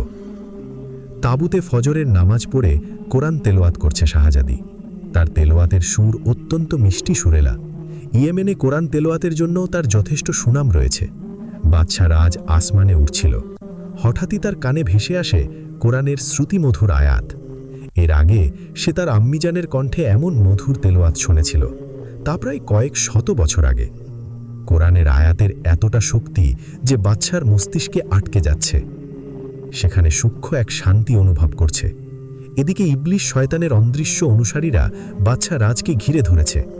তারা বাদশার কানে কুমন্ত্রণা দিচ্ছে, চলে যাও বাদশা, কোরআন তেলাওয়াত থেকে দূরে সরে যাও। তেলাওয়াত অপেক্ষা গান বাজনা অতি উত্তম। তুমি তো বাদশা, তোমার এখন আমোদ প্রমোদ করার সময়। তোমার সুন্দরী গুণিকারা রয়েছে তোমার তাঁবুতে। তুমি এ পথ থেকে সরে দাঁড়াও। আমরা তোমরা আসল পথ দেখাচ্ছি, যে পথে ভোগবিলাসিতা রয়েছে, আনন্দ রয়েছে। যখনই কেউ আল্লাহ তাআলার পথে আসতে চাইবে তখনই ইবলিস শয়তানের বংশ অনুসারীরা সেখানে উপস্থিত হবে, মনে মস্তিষ্কে কুমন্ত্রণা দিতে দিতে কান ভারী করে ফেলবে। কেয়ামত পর্যন্ত এরূপ তারা মানবজাতি ও জিন জাতির কান ভারী করে তুলবে কুমন্ত্রণা দিয়ে দিয়ে। ইবলিস আদম আলাইহিসসালামকে ওয়াসওয়াসা দিয়ে যেই জিন আল্লাহর আনুগত্য থেকে তাকে বিচ্যুত করেছিল তার আসল নাম আজাজিল। অভিশপ্ত হওয়ার পর নাম হয়েছে ইবলিস। আল্লাহ তাকে সরাসরি আগুন থেকে সৃষ্টি করেছেন। সে হচ্ছে প্রথম জিন, যেমন আদম আলাইহিসসালাম হচ্ছেন প্রথম মানুষ। আদম আলাইহিসসালামকে সিজদা করতে অস্বীকার করে সে আল্লাহর সামনে অহংকার প্রদর্শন করে। এই কারণে সে কাফের হয়ে চির জাহান্নামী ও আল্লাহর অভিশপ্ত। তার সন্তানের কেউ ইমানদার মুসলিম, আবার কেউ বা কাফের। তাদের পিতা ইবলিসের অনুসারী। যারা কাফের জিন তাদেরকে সাধারণভাবে শয়তান বলা হয়। এদের কাজ নেক জিন ও নেক মানবজাতির পথভ্রষ্ট করা। আদম আলাইহিসসালাম ও ইবলিসের কাহিনী সংক্ষেপে জানার জন্য আপনারা সূরা তাওহায়ের ১১৫ থেকে ১৩৫ নম্বর আয়াত পড়ুন। ইবলিস আর তার বংশের প্রধান কাজ মুমিনদের কুমন্ত্রণা দেওয়া। আসল মুমিন তো তারা যারা এসব থেকে নিজেকে মুক্ত করে আল্লাহর পথে আসবে। নেক লোকদের উপর শয়তানের কোনো আধিপত্য নেই। শয়তানের শক্তি ও প্রতিজ্ঞা আছে, সে আদম সন্তানকে পথভ্রষ্ট করবে, কিন্তু সকলকে নয়। কিছু লোকের কাছে সে বড় মিসকিন ও দুর্বল। তাদেরকে সে কুফরি ও ভ্রষ্টতার বাধ্য করতে সক্ষম হবে না। চেষ্টা তো করবে, কিন্তু সফল হবে না, কারণ তাদের বুনিয়াদ হবে মজবুত, তাদের ঈমান হবে সুদৃঢ়, তাদের আমল হবে নেক এবং তাদের সহায়ক হবেন খোদ প্রতিপালক। তিনি বলেছেন, আমার দাসদের উপর তোমার কোনো ক্ষমতা নেই, আর কর্মবিধায়ক হিসাবে তোমার প্রতিপালকই যথেষ্ট। সূরা বনী ইসরাইল আয়াত ৬৫। বাদশাহ জিনের মন প্রাণ বিষিয়ে যাচ্ছে ইবলিসের অনুসারীদের কুমন্ত্রণাতে। বাদশার মস্তিষ্কের একটি অংশে তার আব্বাজানের বাণী ভেসে এলো। আব্বাজান বারবার বলেছিল কুরআন তেলাওয়াত শোনা থেকে দূরে থাকতে, এতে লক্ষ্য ভ্রষ্ট হবে, তোমাকে পৃথিবীর বাদশাহ হতে হবে। বাদশাহ ডানা ঝাপটিয়ে বহু দূর উড়ে গেল, যেখান থেকে কুরআনের পবিত্র শক্তিশালী আয়াতসমূহ শোনা যায় না। বাদশার কানে শোনা গেলেও হৃদয়ে পবিত্র আয়াতগুলো এখনও বাজছে। শাহজাদি নিজ দায়িত্বে সেনাপতিকে সাথে নিয়ে আজকের যুদ্ধের জন্য উত্তম সব বলশালী যোদ্ধা বাছাই করল। শাহজাদির যোদ্ধারা দুই প্রকার, মানব সম্প্রদায় এবং নেককার জিন সম্প্রদায়। নেককার জিনরা সবসময় তাদের নেককার মানব সম্প্রদায়ের ভাই বোনদের সাথে থাকে। এদিকে বাদশাহ রাজও তার অমায়িক ক্ষমতাবান বীর জিন সৈনিকদের নিয়ে ইতিমধ্যে প্রস্তুত। শাহজাদি এবং বাদশাহ দুই প্রান্তে অপেক্ষা করছে যুদ্ধের কার্যক্রম শুরুর ঘণ্টাধ্বনির জন্য। যুদ্ধের প্রান্ত স্তব্ধ হয়ে আছে, যোদ্ধারা সবাই খামোশ। বিন্দু পরিমাণ আওয়াজ হচ্ছে না, শুধু হাওয়া বইছে। কিছুক্ষণের মধ্যে রক্তক্ষয়ী যুদ্ধের সূচনা হবে আল্লাহর দুই সৃষ্টির মধ্যে। এই যুদ্ধ দুই সৃষ্টির অস্তিত্ব টিকে থাকার যুদ্ধ। সূর্য ডুবার পর পুরোপুরি অন্ধকার হয়ে এলো, তখনই যুদ্ধের ঘণ্টা বেজে গেল।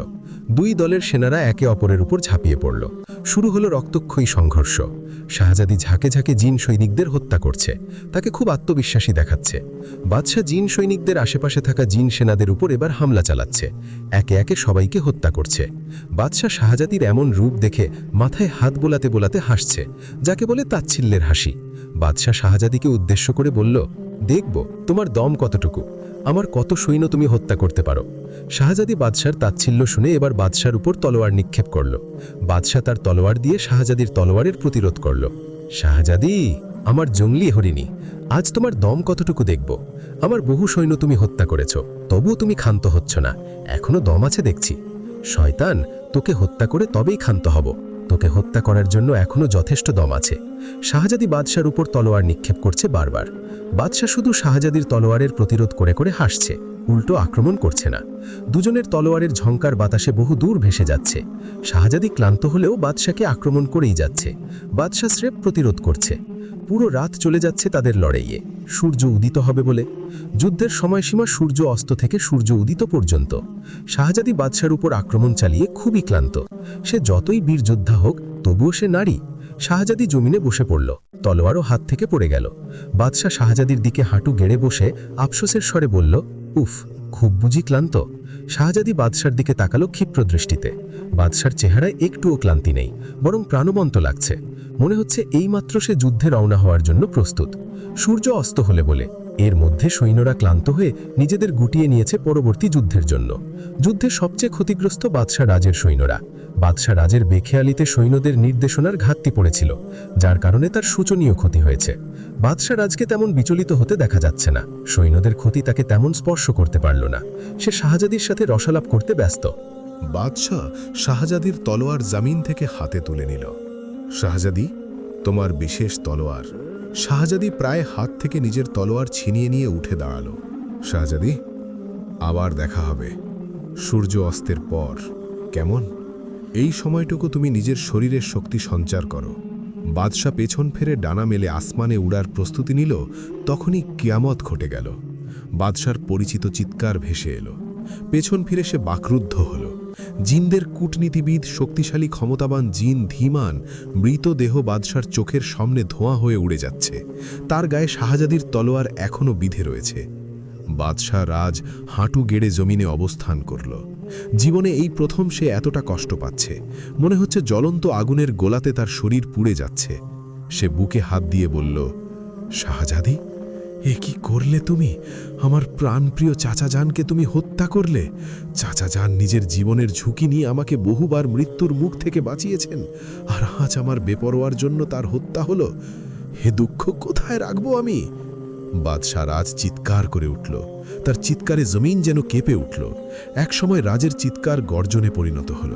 তার রূপবান চেহারা ভয়ঙ্কর রূপে বদলে যেতে থাকল। ইতোমধ্যে শাহজাদির সৈন্যরা ঘটনাস্থলে ভিড় জমালো। বাদশার সৈন্যরাও ভিড় জমালো। বাদশার দুঃখে জিন সৈন্যরা হু হু করে আর্তনাদে যুদ্ধের প্রান্ত ভয়াবহ করে তুলল। সৈন্যরা উল্টো পা নিয়ে জমিন থেকে একটু উঁচুতে উড়তে উড়তে আর্তনাদে বুক ভাসাচ্ছে। বাদশার রূপবান চেহারা ভয়ঙ্কর রূপে বদলে যেতে থাকল। তার চোখ দুটো যেন আগুনের গোলা। জিন বাদশার শরীরের রক্ত হিম করা উল্টো পা দিয়ে হেঁটে শাহজাদির দিকে ধেয়ে আসছে। উল্টো পায়ের দিকে তাকিয়ে অনেকে মানব সৈন্যরা জ্ঞান হারাল। শাহজাদি 2 পা পিছিয়ে বলল, যুদ্ধের প্রান্তে যারা থাকবে তাদের হত্যা করা যুদ্ধের নিয়ম। বাদশাহ কিছু বলল না। সে এগুতে থাকল। শাহজাদি পিছতে থাকল। একসময় শাহজাদি পাহাড়ের খাদে গিয়ে ঠেকল। সামনে বাদশাহ আর পেছনে খাদ। বাদশাহ তার উল্টো হাত দিয়ে শাহজাদিকে স্পর্শ করল। শাহজাদি আতঙ্কে চোখ বন্ধ করে ফেলল। বাদশাহ শাহজাদির কানে কানে বলল, তুমি নিজের জীবনে কেয়ামত ডেকে এনেছ। তোমার শীতলময় মুখশ্রী দেখে আমি তোমাকে দয়া করেছিলাম। আমি সুন্দরের পূজারী। তোমাকে হত্যা করা মানে তোমার সৌন্দর্যের হত্যা হবে। সেই সাথে তুমি যন্ত্রণা কি সেটা অনুভব করতে পারবে না। আমি তোমাকে যন্ত্রণা দিতে চাই, ভয়ঙ্কর যন্ত্রণা। তোমার কাছে সবচেয়ে প্রিয় হলো ঈমানের অহংকার। আমি সেই অহংকার কেড়ে নিয়ে ধুলোয় মিশিয়ে দেব। যুদ্ধস্থান থমথমে হয়ে আছে। সূর্য ডোবার পর কি হবে তা কেউ জানে না। শাহজাদি সেনাপতিকে নিয়ে পরবর্তী যুদ্ধের প্রস্তুতি নিচ্ছে। শাহজাদিকে আজ চিন্তিত দেখা যাচ্ছে। জিন বাদশাহ জয়লাভ করলে ইয়েমেনকে ধ্বংস করে চাচা হত্যার প্রতিশোধ নেবে নিশ্চিত। সূর্যাস্তের পর জিন রাজের ভয়াবহ রূপ দেখা গেল। সে আগ ফুলকির মতো মানব সেনাদের উপর ঝাঁপিয়ে পড়ল। হাজার হাজার সৈন্যদের নিমিষেই হত্যা করে তাদের রক্তে স্নান করে ফেলল সে। এর মধ্যে শাহজাদির বেশিরভাগ সেনার মৃত্যু হল। রাজধানী থেকে কয়েক দফায় সেনা যুদ্ধভূমিতে আনা হলো। এরাও রাজের দাবানলের তোপে পড়ল। সেনাপতি জানালো, আর সেনা আনা যাবে না, তাহলে রাজধানী পাহারা দেওয়ার মতো রক্ষীরাও থাকবে না। যুদ্ধভূমি মৃতের স্তূপে পরিণত হল। শাহজাদি, সেনাপতি আর কিছুমাত্র সৈন্য জীবিত রেখেছে বাদশাহ।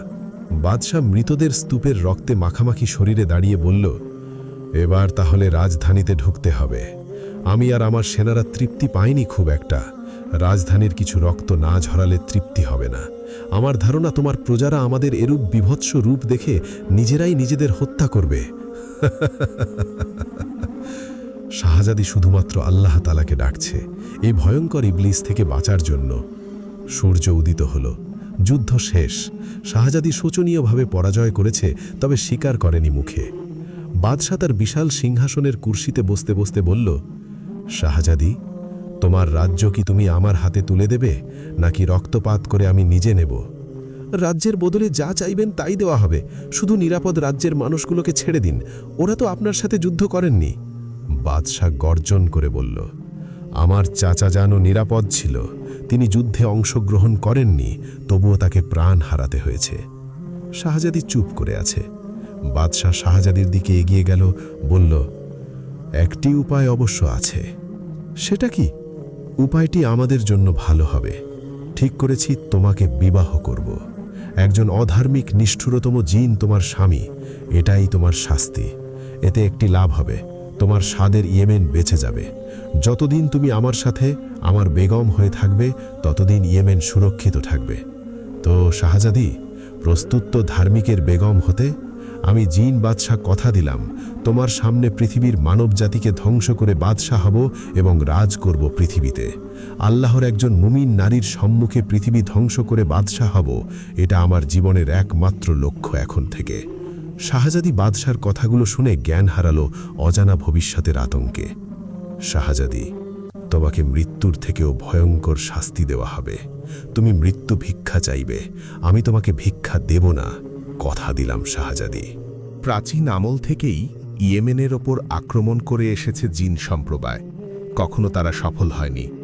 এবার জিন বাদশাহ রাজা ধীরাজ রাজের বীরত্বের জন্য ইয়েমেনকে জিন রাজ্য জয় করতে পেরেছে। নতুন বাদশাহ জিন রাজা প্রজাদের গর্ব। ইয়েমেন জয়ের জন্য বাদশাহ রাজের জৌলুস আধিপত্য আরও দ্বিগুণ বেড়ে গেল। তাকে সর্বোচ্চ সম্মানে ভূষিত করা হল। কোহকাফ নগরীতে চলছে উৎসব। অজস্র গণিকা নর্তকীরা কোহকাফ নগরীর প্রজাদের আনন্দ বিলাসে পরিপূর্ণ করছে। অন্যদিকে ইয়েমেন নগরীতে সর্বময় শোকের ছায়া। ইয়েমেনের এরূপ পরাজয় কখনো দেখেনি কেউ। শীতল বসে আছে নিজের কক্ষে। যুদ্ধের ময়দান থেকে ফিরে এসে সে নিজেকে কক্ষবন্দী করেছে। বাহিরের কি খবর তা সম্পর্কে সে অবগত নয়। সেনাপতি খৈয়াম খান তাকে আশ্বাস দিয়েছে, এই বিপদ থেকে মহান আল্লাহ তাআলা তাদের মুক্ত করবে ইনশাল্লাহ। বিপদ তৈরি হয় বিপদ থেকে উদ্ধারের জন্য। রাজ্যের প্রজাদের চোখের মণি সে। প্রজাদের জন্য সে কি না করেছে। প্রজারা শাহজাদির পরাজয় করে বুঝতে পারবে শাহজাদিকে তারা কখনো তুলে দেবে না অধার্মিক নিষ্ঠুর জিন বাদশার হাতে। প্রয়োজনে তারা লড়বে। আশেপাশের রাজ্যগুলোতে যুদ্ধের সময় ইয়েমেন তাদের সাহায্য করেছে, নিশ্চয়ই তারা ইয়েমেনের বিপদে এগিয়ে আসবে। সবাই একত্রিত হলে তৈরি হবে শক্তিশালী একটি বাহিনী। একত্রিত শক্তি রুখে দাঁড়াতে পারবে অন্যায়ের বিরুদ্ধে। আল্লাহ তাআলা অবশ্যই তার মুমিনদের সাহায্য করবে। শীতল 4 দিন পর নিজ কক্ষ হতে বের হল। দাসীরা সবাই কি যেন বলাবলি করছে। শাহজাদির দিকে অদ্ভুত দৃষ্টিতে তাকিয়ে আছে। সর্বত্র থমথমে, নিশ্চয়ই প্রাসাদে কিছু একটা চলছে। শাহজাদির খাস বাদী আলেয়া হতে শাহজাদি রাজ্যের প্রজাদের এবং প্রাসাদের দাসদাসীর মনোভাব জানল। ইয়েমেনের শাহজাদির উপর ইয়েমেন প্রজারা ক্ষিপ্ত হয়েছে। ইয়েমেন কখনো কোনো যুদ্ধে হারেনি, এবার হেরেছে একমাত্র কারণ হল শাহজাদি একজন কন্যা। শাহজাদির জায়গায় একজন শাহজাদা থাকলে কখনো ইয়েমেনবাসীকে এরূপ দিন দেখতে হতো না। বাদশাহ শাহজালালের যদি একজন পুত্র সন্তান থাকত, তবে ইয়েমেনকে পরাজয়ের গ্লানি হইতে হতো না। ইয়েমেনের দুর্দশার জন্য দায়ী একমাত্র শাহজাদি।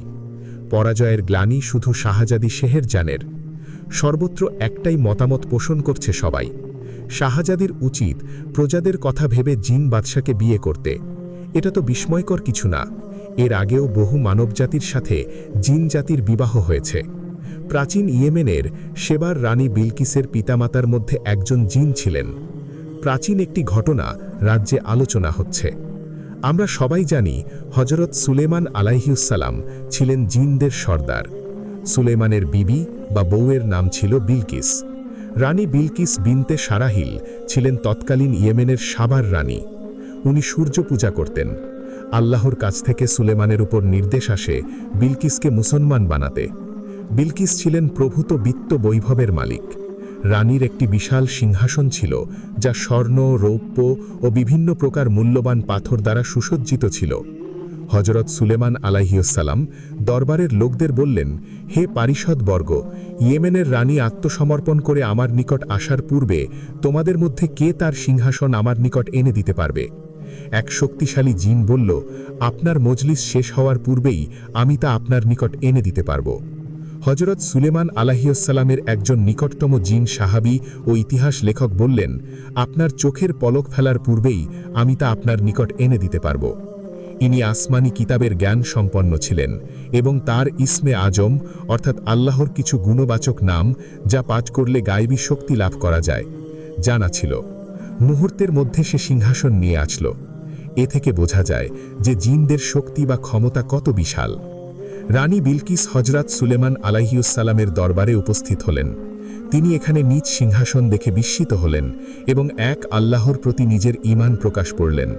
রানী হজরত সুলেমানের আল্লাহ প্রদত্ত জ্ঞান, প্রজ্ঞা, ঐশ্বর্য এবং অভূতপূর্ব ক্ষমতার প্রতাপ লক্ষ্য করে পাঠ করেছিলেন, হে আমার প্রতিপালক, আমি তো নিজের প্রতি জুলুম করেছিলাম। আমি সুলেমানের সঙ্গে বিশ্বজাহানের প্রতিপালক আল্লাহর নিকট আত্মসমর্পণ করছি। সূত্র সূরা নামল ৪৪। তাছাড়া সূরা নামলে এ ব্যাপারে বিশদ বর্ণনা করা আছে। তাফসিরে কোরআন থেকে দেখে নিন। আমার এই ঘটনা এখানে আনার একটাই উদ্দেশ্য, সেটা হলো কে ছিলেন এই বিলকিসের মা বাবা। উত্তর, বিলকিসের মা বাবার মধ্যে কেউ একজন জিন ছিলেন। প্রখ্যাত ইবনুল কালবি বলেন, বিলকিসের বাবা জিনদের এক মেয়েকে বিবাহ করেছিলেন, আর যাকে বিবাহ করেছিলেন তার নাম হল রেহানা বিনতে সুকুন। সুকুন ছিলেন একজন পরী, যার গর্ভেই বিলকিসের জন্ম হয়। বিলকিসের জন্মগত নাম ছিল বিলকিমা। বর্ণিত আছে যে বিলকিসের পায়ের সামনের অংশ ছিল চতুষ্পদ জন্তুর মতো, ঘোড়া।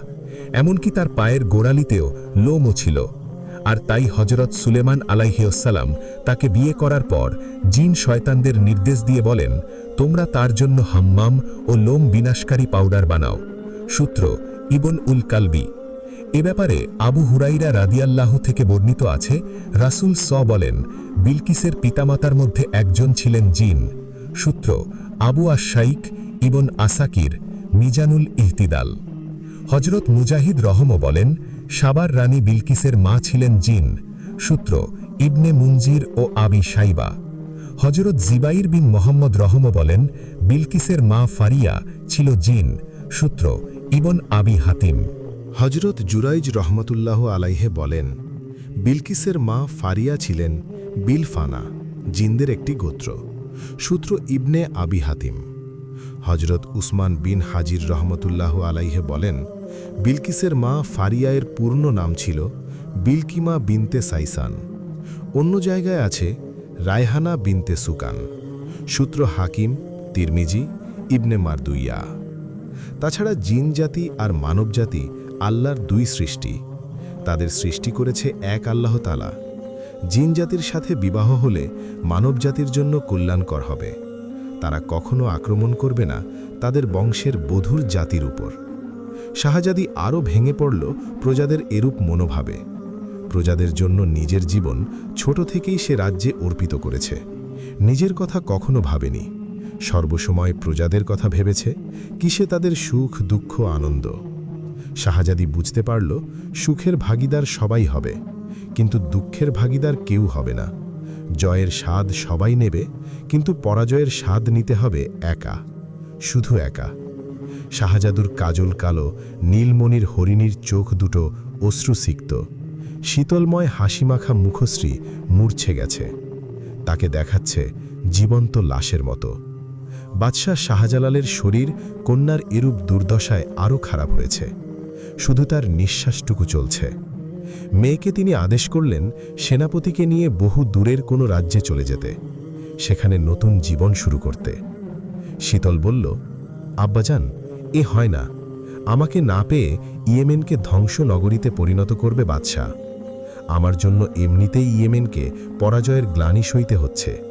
এরপর তো ইয়েমেনকে পৃথিবী থেকে মুছে দেওয়া হবে। পৃথিবীর ইতিহাসে ইয়েমেন ধ্বংসকারী শাহজাদি হিসাবে আমাকে স্মরণ করবে সবাই। এ আমার জন্য মৃত্যুর চেয়েও অধিক যন্ত্রণার হবে। তাহলে আমি কি চোখের সামনে নিজের ধার্মিক কন্যাকে একজন অধার্মিক বাদশার স্ত্রী হতে দেখব? শীতল চুপচাপ। প্রজারা যখন নিজের কথা ভাবছে, তখন আমিও নিজের কথা ভাবব। আমি আমার ফুলের মতো কন্যার জীবন নষ্ট হতে দেব না। বাদশার এরূপ উক্তি প্রাসাদ ছাড়িয়ে রাজ্যে ছড়িয়ে পড়ল। প্রজারা আতঙ্কিত হয়ে পড়ল। ইয়েমেন রাজ্যের আনাচে কানাচেতে শুধু সভা বসছে নানান কিসিমের লোকজনের। সবাই বলাবলি করছে বাদশাহ আর তার কন্যার জন্য তাদের প্রাণ হারাতে হবে। ইয়েমেনকে ধ্বংস করার জন্য যে কোনো সময় ডানা ঝাপটিয়ে আসমান থেকে জিন বাহিনী এলো বলে।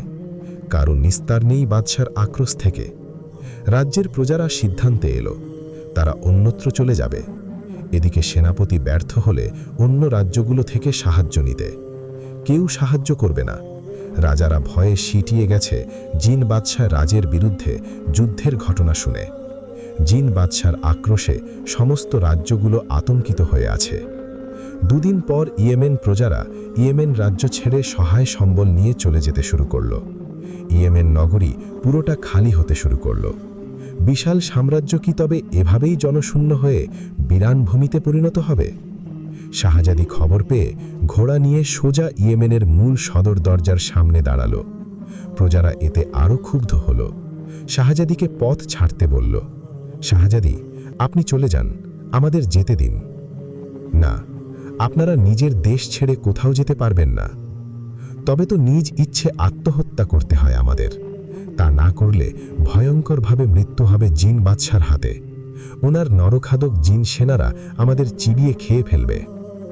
ইয়েমেনের শাহজাদি শেহরজান ওরফে শীতল ঘোষণা করছি, আমি জিন বাদশার প্রস্তাবে রাজি। আমি ওনার বেগম হতে প্রস্তুত। আমি নিজের জীবনকে ইয়েমেন প্রজাদের জন্য বিসর্জন দিলাম।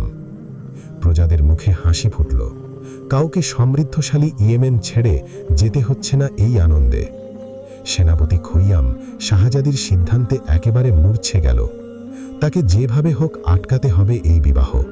এই বিবাহ মানবজাতির জন্য অভিশাপ হবে। বাদশাহ শাহজালাল কন্যার সিদ্ধান্ত শুনে ভীষণ কষ্ট পেলেন। শাহজাদি সম্মতির কথা বাদশার কানে পৌঁছল।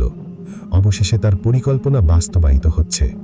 এই বিবাহের সাথে রাজনীতি, প্রতিশোধ, ব্যক্তিগত সকল স্বার্থ জড়িত। বাদশাহ রাজ সিংহাসনে বসে স্বস্তির নিঃশ্বাস নিল। যথারীতি বিবাহের ধুম লেগে গেল। মানবজাতি এবং জিন জাতির মধ্যে বিবাহ হচ্ছে এ কম বড় কথা নয়। বাদশাহ রাজ তার অধীনস্থ সমস্ত জিন রাজ্য ও মানব রাজ্যগুলোতে 100 দিনের উৎসবের ঘোষণা করল। প্রজারা এতে অত্যন্ত খুশি হল। ইয়েমেনকে বধূবেশে সজ্জিত করতে ব্যস্ত হয়ে পড়ল বরপক্ষের জিনরা। সন্ধ্যা হতেই বিচিত্র আলোকসজ্জা খেলা করে ইয়েমেনের আসমানে। প্রজারা এটি দেখার জন্য ভিড় জমায়। শাহজাদির কাছে প্রতিদিন সুন্দরী সুন্দরী পরীরা আসে বিবাহের পোশাক ও অলংকার নিয়ে। সুন্দরী পরীরা সব বাদশাহ রাজের বোন হয়। রাজ্যের লোকেরা প্রাসাদে ভিড় জমাচ্ছে অনিন্দ সুন্দরী পরীদের দেখতে। পৃথিবীর বিভিন্ন রাজ্য থেকে বাদশার পাঠানো দ্রব্যাদি দেখার জন্যেও প্রাসাদে ভিড় জমেছে। যে দেখছে সে তাক লেগে যাচ্ছে। গভীর সমুদ্রের ঝিনুকে লুকিয়ে থাকা অমূল্য মুক্তোর অলংকার, ভয়ঙ্কর বিষাক্ত সর্পদের মুনির অলংকার, আদি যুগের অমূল্য রং বেরঙের রত্নের অলংকার ইত্যাদি সব মূল্যবান অলংকার দেখে বিস্মিত হতে হয়। পরীরা শীতলের গায়ে মূল্যবান পোশাকসমূহ জড়িয়ে দেখছে কোনটা মানাচ্ছে এবং আদর সোহাগের মন্তব্য করে মুখ লুকিয়ে হাসছে। এদিকে জিন রাজ্যরা যেমন বাদশার বীরত্বে খুশি হয়েছে, তেমনি দুঃখী হয়েছে এক মানবীকে বিয়ে করার সিদ্ধান্তে। এটা তাদের বংশমর্যাদায় বাঁধছে। জিন রাজারা অনেকেই বিরোধিতা করতে লাগল রাজের। মানবীকে বিয়ে করলে তাকে সিংহাসন ছাড়াতে হবে, এটাই নিয়ম। বাদশাকেও নিয়মের ভেতরে থাকতে হয়। বিরোধিতার মূলে হচ্ছে কিছু ব্যক্তিগত স্বার্থে আঘাতপ্রাপ্ত জিন। বাদশার সাথে নিজেদের কন্যার বিবাহ দিয়ে বাদশার সাথে আত্মীয়ের বন্ধনে আবদ্ধ হয়ে নিজেদের শক্তিশালী করতে চাচ্ছিল এসব জিনরা। এজন্য নিজ কন্যাদের প্রাসাদে পাঠাতো বাদশার সাথে অবাধে মেলামেশা করতে। তাদের বাসনা নষ্ট হচ্ছে বলে বাদশার বিরুদ্ধে লেলিয়ে দিচ্ছে বাকি জিনদের। এর মধ্যে কিছু জিন বাদশার হুকুম অমান্য করতে শুরু করেছে। জিনদের কর্মকাণ্ড বাদশার কানে পৌঁছালো। বাদশার ঠোঁটে হাসি। সে জানত এরূপ ঘটনা ঘটবে। মাঝরাতে জরুরি সভা বসল কোহকাফের রাজদরবারে। বাদশাহ তার সিংহের ন্যায় বিশাল সিংহাসনে আরোহণ করল। রাজদরবারের রাজারা মাথা নিচু করে কুর্নিশ করল। বাদশাহ হাত ইশারা করে সভা শুরু করতে বলল। এখনো সবাই মাথা নিচু করে আছে। যতক্ষণ বাদশাহ থাকবে ততক্ষণ দাঁড়িয়ে মাথা নিচু করে থাকতে হবে বাদশার সাথে রাজদরবারের উপস্থিত সবার। বাদশাকে সবার মনোভাব জানানো হলো। বাদশার সম্মুখে দুটি দাবি পেশ করা হলো রাজাদের। 1, মানবীকে বিবাহ করলে সিংহাসন ত্যাগ করতে হবে, নয়তো তাকে সিংহাসনচ্যুত করা হবে। 2, জিন রাজ্যের কন্যাকে বিবাহ করে সিংহাসনে বসে রাজত্ব করতে হবে। বাদশাকে শান্তশিষ্ট দেখালো। বাদশার বিরোধিতা করা মূল রাজাকে বাদশার সম্মুখে যেতে বলা হলো। বাদশাহ হাসি মুখে রাজার মাথা থেকে শরীর আলাদা করে সিংহাসনের সম্মুখে জ্বলন্ত আগুনের গোলায় ছুঁড়ে মেরে হত্যা করল। বীভৎস হত্যা। সভায় উপস্থিত রাজারা ভয়ে আতঙ্কে কাঁপতে লাগল। বাদশাহ হাসি মুখে বলল, কারো কিছু বলার আছে? সবাই না সূচক মাথা নাড়াল। বাদশাহ বলল, আমার নতুন জীবনের জন্য একটি দোয়া করবেন, যেন আমি সমস্ত পৃথিবী শাসন করতে পারি, সবাই যেন আমার অধীনস্থ থাকে। যথাসময়ে বিবাহের দিন উপস্থিত হল। সন্ধ্যার পর বিবাহ হবে। ইয়েমেনের আসমানে অজস্র ডানাওয়ালা জিনদের উঠতে দেখা যাচ্ছে সন্ধ্যা হতেই। তারা বরপক্ষ। বরকে আমন্ত্রণের জন্য সমস্ত রাজ্য থেকে মানব রাজারা অভ্যর্থনা জানানোর জন্য দাঁড়িয়ে অপেক্ষা করছে। এদিকে জীবন্ত লাশ হয়ে শাহজাদিকে বিবাহের পোশাকে অলংকার দিয়ে সাজানো হচ্ছে। তাকে দুধ, গোলাপ, হলুদ দিয়ে স্নান করানো হয়েছে। তার গায়ে জমিন পর্যন্ত অবস্থান করা কয়েক হাত লম্বা ধবধবে সাদা জামার উপর মূল্যবান রত্নখচিত পোশাক পরিধান করিয়ে সুগন্ধি মাখানো হয়েছে। বিবাহে উপস্থিত থাকা সমস্ত পরীদের রূপের থেকে তার রূপের ঝলক বেশি দেখা যাচ্ছে। শাহজাদির রূপের কাছে বিশ্বের সমস্ত রূপবতীদের রূপ হেরে গেছে। মনে মনে রূপবতী পরীরা ঈর্ষায় জ্বলে যাচ্ছে। প্রাসাদ আনন্দে পরিপূর্ণ হল জিন বাদশাহ রাজাধিরাজ রাজের আগমনে। বাদশার গায়ে সাদা ধবধবে রত্নখচিত শেরওয়ানি, মাথায় অমূল্য রত্নের বাদশাহী মুকুট। তার মতো রূপবান বর দেখে সবাই মুগ্ধ। বাদশার প্রশংসায় পঞ্চমুখ হয়ে শাহজাদির কানে কানে এটা সেটা বলে মুখ চাপা দিয়ে হাসছে। শাহজাদিকে কোনো কিছু ছুঁতে পাচ্ছে না। আজ তার জীবন্ত কবরের দিন। তার মন নানান ধরনের চিন্তায় ভরপুর। একজন অধার্মিকের স্ত্রী হতে হবে, এটাই কি আল্লাহ তাআলা বিধান করেছেন? কিন্তু কেন? এই প্রশ্নের উত্তর নেই কি কারো কাছে? দুষ্ট পরীরা শাহজাদিকে নিয়ে নানান তামাশায় মেতে উঠল। শাহজাদি, তোমার গোলাপি ঠোঁটে হাসি নেই কেন? তোমার কাজল কালো নীলমণির হরিণীর চোখ দুটো দিয়ে আমাদের বাদশাকে ঘায়েল করে দিয়েছ। বাদশাকে তোমার দুধে আলতা বরণের দিওয়ানা বানিয়ে ফেলেছ। আমাদের বাদশা অপেক্ষা করে আছে। মনে মনে কখন তোমার এমন শীতলময় চাঁদের আলোর মতো ঝলমলে মুখশ্রী দর্শন করবে। তুমি তো খুব চতুরা। আমাদের বাদশাকে পাগল করে রেখেছ তোমার অনিন্দ রূপ দিয়ে। এমন কি আছে তোমার মধ্যে? আমাদের এত রূপ থাকা সত্ত্বেও তিনি নিজ জাতিতে বিবাহ করার সিদ্ধান্ত নিলেন না। বলো বলো মন্ত্রটা, কোন মন্ত্র দিয়ে বাদশাকে বশ করলে? শাহজাদি কিছু বলছে না, আগের থেকেও চুপচাপ। বিবাহের ক্ষণ উপস্থিত হল। প্রাসাদের ফুলের বাগানে শাহজাদি এবং বাদশাকে উপস্থিত করানো হলো। তাদের মাঝখানে রেশমি পর্দা। শাহজাদির গলা পর্যন্ত লম্বা ঘোমটা, সোনালি কারুকার্যের দোপাট্টার ঘোমটা। পর্দা আর ঘোমটার আড়ালে থেকেও শাহজাদির সৌন্দর্য ঢাকা যাচ্ছে না। শাহজাদির সৌন্দর্যের আন্দাজ করা যাচ্ছে। বাদশাহ হাসি মুখে আর চোখে কয়েকবার তাকালো তার বেগমের দিকে। শাহজাদির সাথে একবার দৃষ্টি বিনিময় হল। শাহজাদি সেই দৃষ্টি বিনিময়ের সময় তীব্র দৃষ্টি নিক্ষেপ করল। প্রতি উত্তরে বাদশাহ গা জ্বালানো মনোরম হাসির দৃষ্টি নিক্ষেপ করল। শাহজাদির শরীর জ্বলে যাচ্ছে রাগে। সে নিজেকে শান্ত করল। মনে মনে প্রতিজ্ঞা করল, তাকে স্রেফ অবলা মানবকন্যা হিসেবে বিবাহ করে যে ভুল করছে বাদশাহ, তার মূল্য তাকে চুকাতে হবে। ইয়েমেন শাহজাদি কোনো অবলা নারী নয়। ইয়েমেন শাহজাদি ও বাদশার বিবাহ সম্পন্ন হল বাদশাহ শাহজালালের অনুপস্থিতিতে। সে জানিয়ে দিয়েছে বাদশাকে সে জামাতা হিসেবে মানে না। বাদশাহ শ্বশুরের ঘোষণায় শুধু হেসেছে। কেউ মানা না মানায় তার কিছু আসে যায় না। শাহজাদি এখন তার রাজ্যের বেগম, তার অধীনস্থ বিবাহিতা স্ত্রী, তার নিজস্ব একমাত্র অধিকার। রাজা ও প্রজাদের জয়ধ্বনিতে বিবাহ উৎসব যেন আরও মুখরিত হয়ে উঠল। জিন রাজ্যের বাদশার বিবাহে জিন প্রজারা আনন্দিত। বিবাহের মাধ্যমে বাদশার উত্তরাধিকার জন্ম নেবে। এতে বাদশার বংশবিস্তার ঘটবে। জিনদের বংশবিস্তার ও মানুষের সাথে বিয়ে দেওয়াটা পবিত্র কোরআন শরীফে বলা হয়েছে। তবে কি তোমরা আমাকে ছেড়ে শয়তানকে এবং ওর বংশধরকে অভিভাবক হিসেবে গ্রহণ করছো? ওরা তো তোমাদের দুশমন। সূত্র সূরা কাহাফ 50। এতে বোঝা যায় জিনদের মানুষের মতোই বংশবিস্তারের সুযোগ রয়েছে। অন্য এক আয়াতে আল্লাহ পাক বলেন, তথায় থাকবে আনতনয়ন রমণীগণ, কোনো জিন ও মানব পূর্বে যাদের ব্যবহার করেনি। সূত্র সূরা আর রহমান 56। এ থেকে বোঝা যায় যে জিনেরাও বংশবিস্তার করে ও জিনদেরও শারীরিক চাহিদা ঠিক আছে মানুষের মতোই। নইলে কেন হুরদের সাথে জিন ও মানুষের স্পর্শের কথা পবিত্র কোরআনে থাকবে?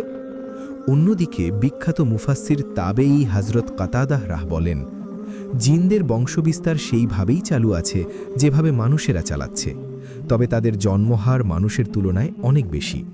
সূত্র ইবনে হাতিম ও কিতাবুল উজমা হজরত আবদুল্লাহ ইবনে উমর রাহ বলেন, আল্লাহ মানুষ ও জিন জাতিদের 10টি ভাগে ভাগ করেছেন, তার মধ্যে 9 ভাগ জিন ও 1 ভাগ মানুষ, অর্থাৎ এর অনুপাত দাঁড়ায় 10:1 সূত্র ইবনে আবি হাতিম ও ইবনে জারির। এর দ্বারা বোঝা যায় যে মানুষের একটি সন্তানের বিপরীতে জিনদের 9টি সন্তান হয়। হজরত সাবিত রাহ বলেন, ইবলিস শয়তানকে আল্লাহ লানত দেবার পর শয়তান আল্লাহর কাছে বেশ কিছু জিনিস চায় তার সারা জীবনের আমলের বদলে। জিনের সাথে মানুষের বিয়ে শাদী। জিনের সাথে মানুষের এবং মানুষের সাথে জিনের বিয়ে শাদী হতে পারে। উভয় জাতের মিলনে সন্তানও হতে পারে। রানী বিলকিসের পিতামাতার একজন জিন ছিল। কথিত আছে যে বিলকিসের পায়ের অগ্রভাগ চতুষ্পদ জন্তুর মতো ছিল, আর তার পায়ের গোছতে পশম ছিল।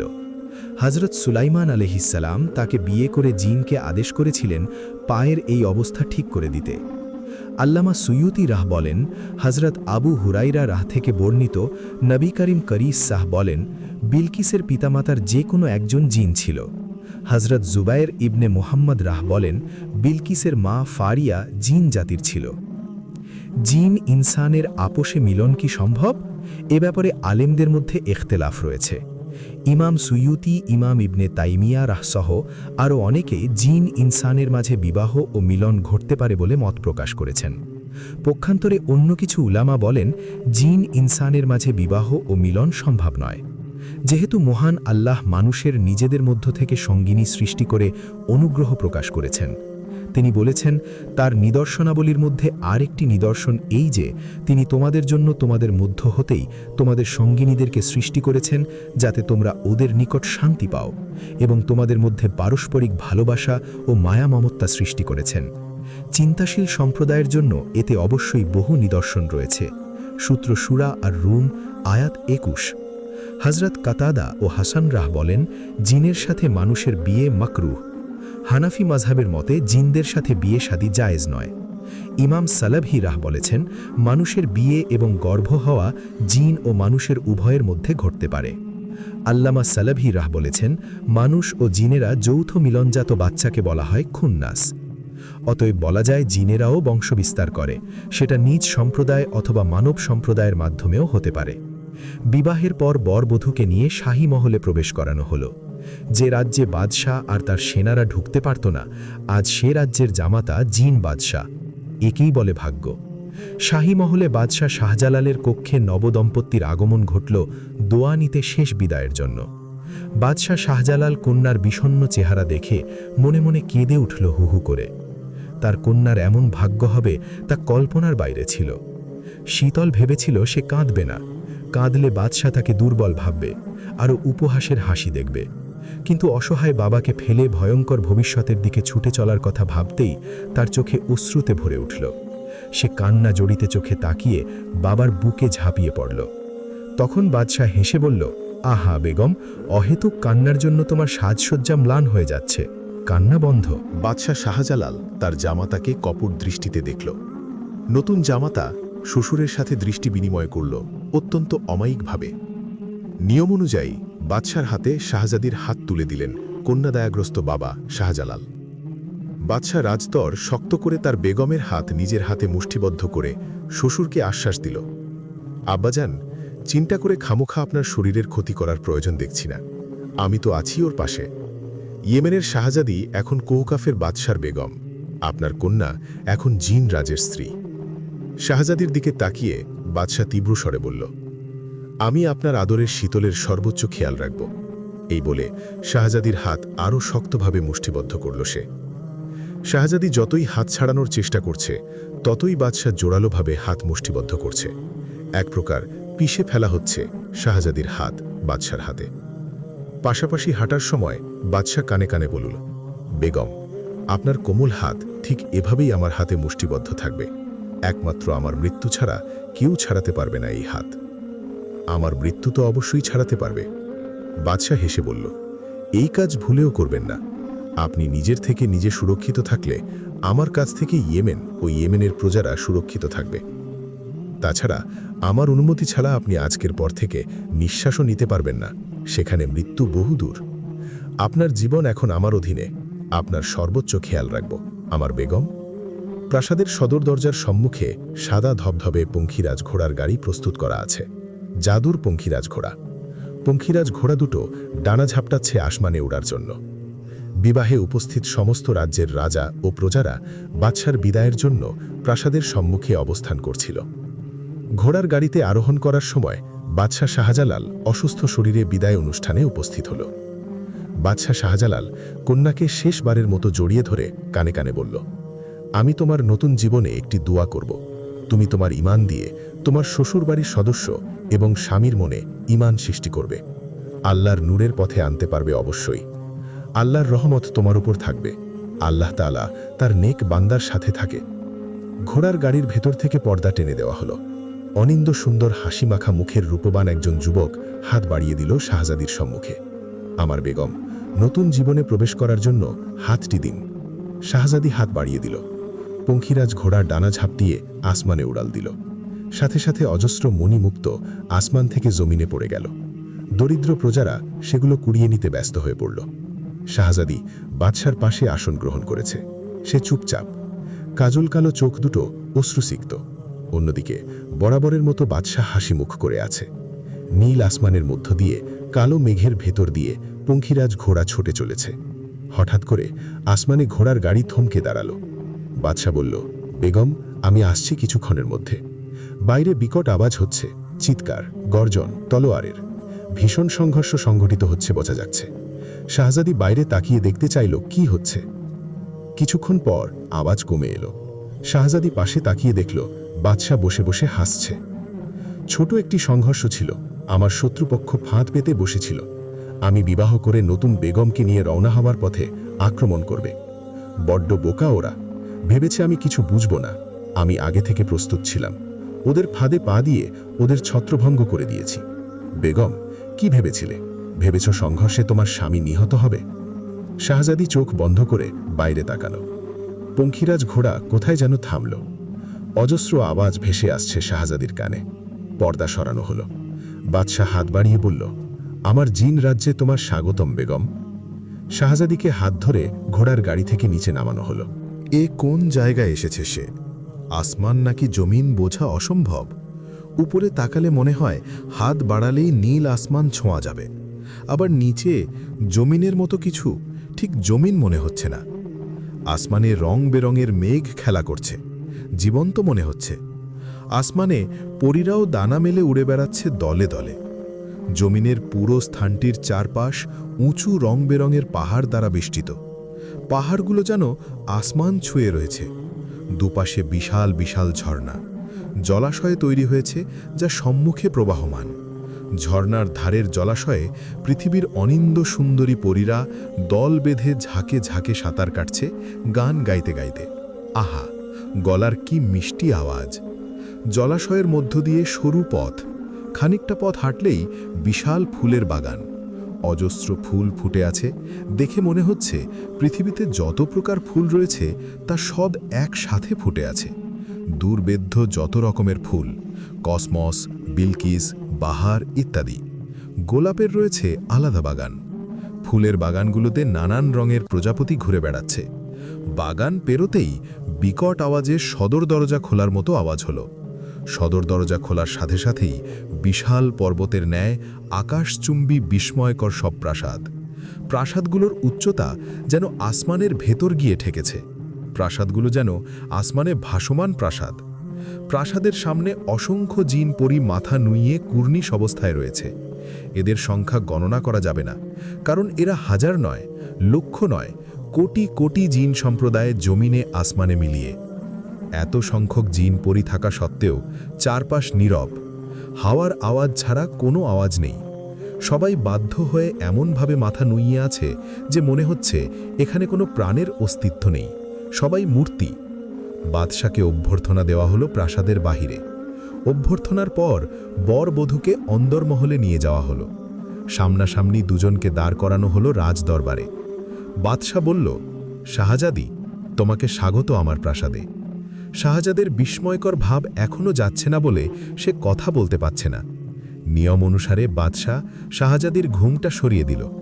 বাদশাহ শাহজাদির নিষ্পাপ সৌন্দর্যের মুখশ্রী দেখে বলল, মাশাল্লাহ, বেগম, যে তোমাকে বানিয়েছে সে খুব যত্ন সহকারে তোমাকে বানিয়েছে। খোদ বাদশাহ নিয়ম অনুযায়ী জিন রাজ্যের বাদশাহী রানীর বেগমের অমূল্য রত্নের মুকুট পরিয়ে দিল শাহজাদির মাথায়। মুকুট পরিধানের পর বাদশাহ শাহজাদির কপালে ঠোঁট ছুঁয়ে চুমু খেল। বাদশার ঠোঁটের স্পর্শে শাহজাদি চমকে উঠল। শাহজাদির জীবনের প্রথম চুম্বন। শাহজাদিকেও বাদশার হাতে চুমু খেতে হল। সাথে সাথে অন্দরমহলে হাসির রোল পড়ে গেল। তাদের সম্মুখে অনিন্দ রূপবান বর আর অনিন্দ রূপবতী বধূ। এরকম মানানসই জুটি রাজ্যে দ্বিতীয়টি নেই। হাঁটু গেড়ে বাদশার সামনে নিচু হয়ে বাদশার হাতে চুমু খেতে খেতে শাহজাদি নিজের কাছে ওয়াদা করল, একদিন এমন সময় আসবে যেদিন বাদশাকে তার সামনে এরূপ মাথা নুইয়ে থাকতে হবে। মাথা নুইয়ে চুমু খাওয়ার সময় বাদশার ঠোঁটে ছিল স্বামী হওয়ার গর্বের হাসি। বাদশাহ নুইয়ে থাকা সদ্য বিবাহিতা বেগমের মাথায় হাত রেখে দোয়া করল, বেগম, তুমি শত সন্তানের জননী হও, এই কামনা করি। শাহজাদির হাত ধরে ফের প্রাসাদের দোরগোড়ায় যেতে হলো বাদশাকে। নুইয়ে থাকা জিন প্রজাদের সাথে তাদের বেগমের পরিচয় করিয়ে দিল। জোরালো কণ্ঠে বলল, এই হচ্ছে জিন জাতির নতুন বাদশাহী বেগম। সে এখন থেকে আমাদের জিন জাতির অংশ, সর্বদা আমাদের সাথে অবস্থান করবে। তাকে তোমরা স্বাগত জানাও আমার জিন সাম্রাজ্যের প্রজারা। সকলের সঙ্গে সঙ্গে বেগমকে স্বাগত জানালো। জয় সকল রাজাদের বাদশাহ, রাজধীরাজ রাজের জয়। জয় সকল রানীদের রানী, বাদশাহী বেগম শেহের জানের জয়। নিয়মমাফিক আজ নবদম্পতির ফুলসজ্জা। 1 ডজন পরী শীতলকে বাদশাহ রাজের কক্ষে নিয়ে গেল। বিশাল কক্ষ। কক্ষে সিংহের ন্যায় একটি পালঙ্ক। দেখলেই গা ঝমঝম করে ওঠে। কক্ষের পাশে একটি ছোট হ্রদ। হ্রদে অসংখ্য পদ্মফুল ফুটে আছে। কক্ষে অমূল্য সব দৃষ্টিনন্দন করা সোনা রূপার আসবাবপত্র। পুরো কক্ষ ফুল সজ্জার জন্য নানান ফল দিয়ে সাজানো হয়েছে। সিংহের পালঙ্ক গোলাপ দিয়ে সাজানো। ফুলের সুবাসে পুরো কক্ষ সুবাসিত। শীতলকে নতুন করে দুধ, গোলাপ, সুগন্ধি দিয়ে স্নান করিয়ে লাল টকটকে পোশাক পরানো হয়েছে। গায়ে দৃষ্টিনন্দন করা সব মণিমুক্তার অলঙ্কার। শীতলকে বাদশার পালঙ্কে গোলাপের ওপর সজ্জিত করা হয়েছে। দুষ্টু পরীরা হালকা ঠাট্টা তামাশা করল। বেগম রানী, আপনার গায়ের সুবাসের কাছে এসব ফুলের সুবাস ফিকে। বাদশাহ নিশ্চয়ই ফুলের সুবাস থেকে তার বেগমের গায়ের সুবাস বেশি পছন্দ করবে। দেখার বিষয় আমাদের বাদশাহ আজ ফুলের সুবাস থেকে তার বেগমের গায়ের সুবাস আলাদা করতে পারে কিনা। বাদশাহ আসার সময় হলে পরীরা শীতলকে কক্ষে রেখে বের হয়ে যায় কোনো রকম দৌড়ে। যাবার আগে শীতলকে সবাই সাবধান করে বলেছে, বাদশাহ অত্যন্ত রাগী, তার সাথে মেজাজ বুঝে কথা বলবেন। কোনো রকম বেয়াদবি তিনি পছন্দ করেন না। বেয়াদবির জন্য তিনি আপন প্রিয় বন্ধুদেরও প্রাণ নিতে দ্বিধা করেননি। সাবধান বেগম রানী। পুরো কক্ষ স্তব্ধ। সে একা কক্ষে বসে আছে ঘুমটা দিয়ে। তার মন অশান্ত, অস্বস্তি অনুভব হচ্ছে ভীষণ। শয়তান ইবলিস কিভাবে প্রতিশোধ নেবে কে জানে। হয়তো ফুলসজ্জা থেকে প্রতিশোধ নেবে। বাদশার জন্য অপেক্ষা করতে করতে একসময় তার চোখ লেগে এলো। খুট করে আওয়াজ হলো। কেউ কক্ষে প্রবেশ করল। পুরো কক্ষে চোখ বুলালো। দুজোড়া চোখ পালঙ্কে থাকা শীতলের উপর পড়ল। শীতলের পাশে বসে তার ঘুমটা সরিয়ে দুজোড়া চোখ তার রূপ দেখে মুগ্ধ হল। ঘুমন্ত শীতলের গায়ে হাত বুলানো হচ্ছে। শীতল স্পর্শে কেঁপে কেঁপে উঠল। শীতল টের পাচ্ছে তার শরীরে হিমশীতল বরফের মতো কিছু স্পর্শ করে চলেছে। লালসার স্পর্শ। শীতল বাধা দেওয়ার চেষ্টা করতে পারছে না। এদিকে তার শরীর বরফের ন্যায় বরফখণ্ডের মতো জমে যাচ্ছে। তার নিঃশ্বাস ভারী হয়ে এলো। বুকে কষ্ট হচ্ছে। শীতল চোখ মেলে তাকালো। চারদিক অন্ধকার। তবুও আবছা কিছু দেখা যাচ্ছে আর অনুভব করা যাচ্ছে তাকে বরফের ন্যায় শীতল কিছু জড়িয়ে ধরে আছে। ভয়ে আতঙ্কিত হয়ে উঠল সে। কিছুতেই বরফখণ্ডটাকে সরানো যাচ্ছে না। প্রচণ্ড রকম ধস্তাধস্তি শুরু হয়েছে। শীতল প্রাসাদের প্রহরীদের ডাকতে গেলে বরফখণ্ড তার মুখ চেপে ধরে। শীতলকে বরফখণ্ড জমিন থেকে কিছু উপরে তোলার চেষ্টা করছে। শীতলের চোখ থেকে ক্রমাগত পানি পড়ছে। কে হতে পারে? বাদশাহ রাজ নয় তো? সে কি সুযোগ পেয়ে প্রতিশোধ নিতে চলেছে? শীতল আল্লাহকে ডাকছে। কেউ কি নেই তাকে এই অদ্ভুত প্রাণীর লালসার হাত থেকে বাঁচানোর জন্য? বাহির থেকে দরজা খোলার আওয়াজ এলো। শীতল ততক্ষণে জ্ঞান হারালো এবং জমিনে লুটিয়ে পড়ল। শীতল তলিয়ে যাচ্ছে অতলে। যত গভীরে যাচ্ছে ততই বরফখণ্ডের ন্যায় জমে যাচ্ছে। একসময় শীতল কোমল একটি স্পর্শ পেল। তাকে গভীর থেকে কেউ টেনে তোলার চেষ্টা করছে। অস্পষ্ট একটি মুখ ভাসছে চোখের সম্মুখে, রূপবান একটি যুবা পুরুষ। শীতল চোখ মেলল। ঠিক তার মুখের উপর বাদশাহ রাজের মুখ, একটুখানি সূক্ষ্ম দূরত্বে মাত্র, এতটাই কাছে যে একে অপরের নিঃশ্বাসের আওয়াজ শুনতে পাচ্ছে। বাদশাহ কক্ষে প্রবেশ করে শীতলকে অচেতন অবস্থায় জমিনে পায়। শীতলকে কোলে তুলে পালঙ্কে শুইয়ে দিয়ে ভাবতে লাগল, এর মানে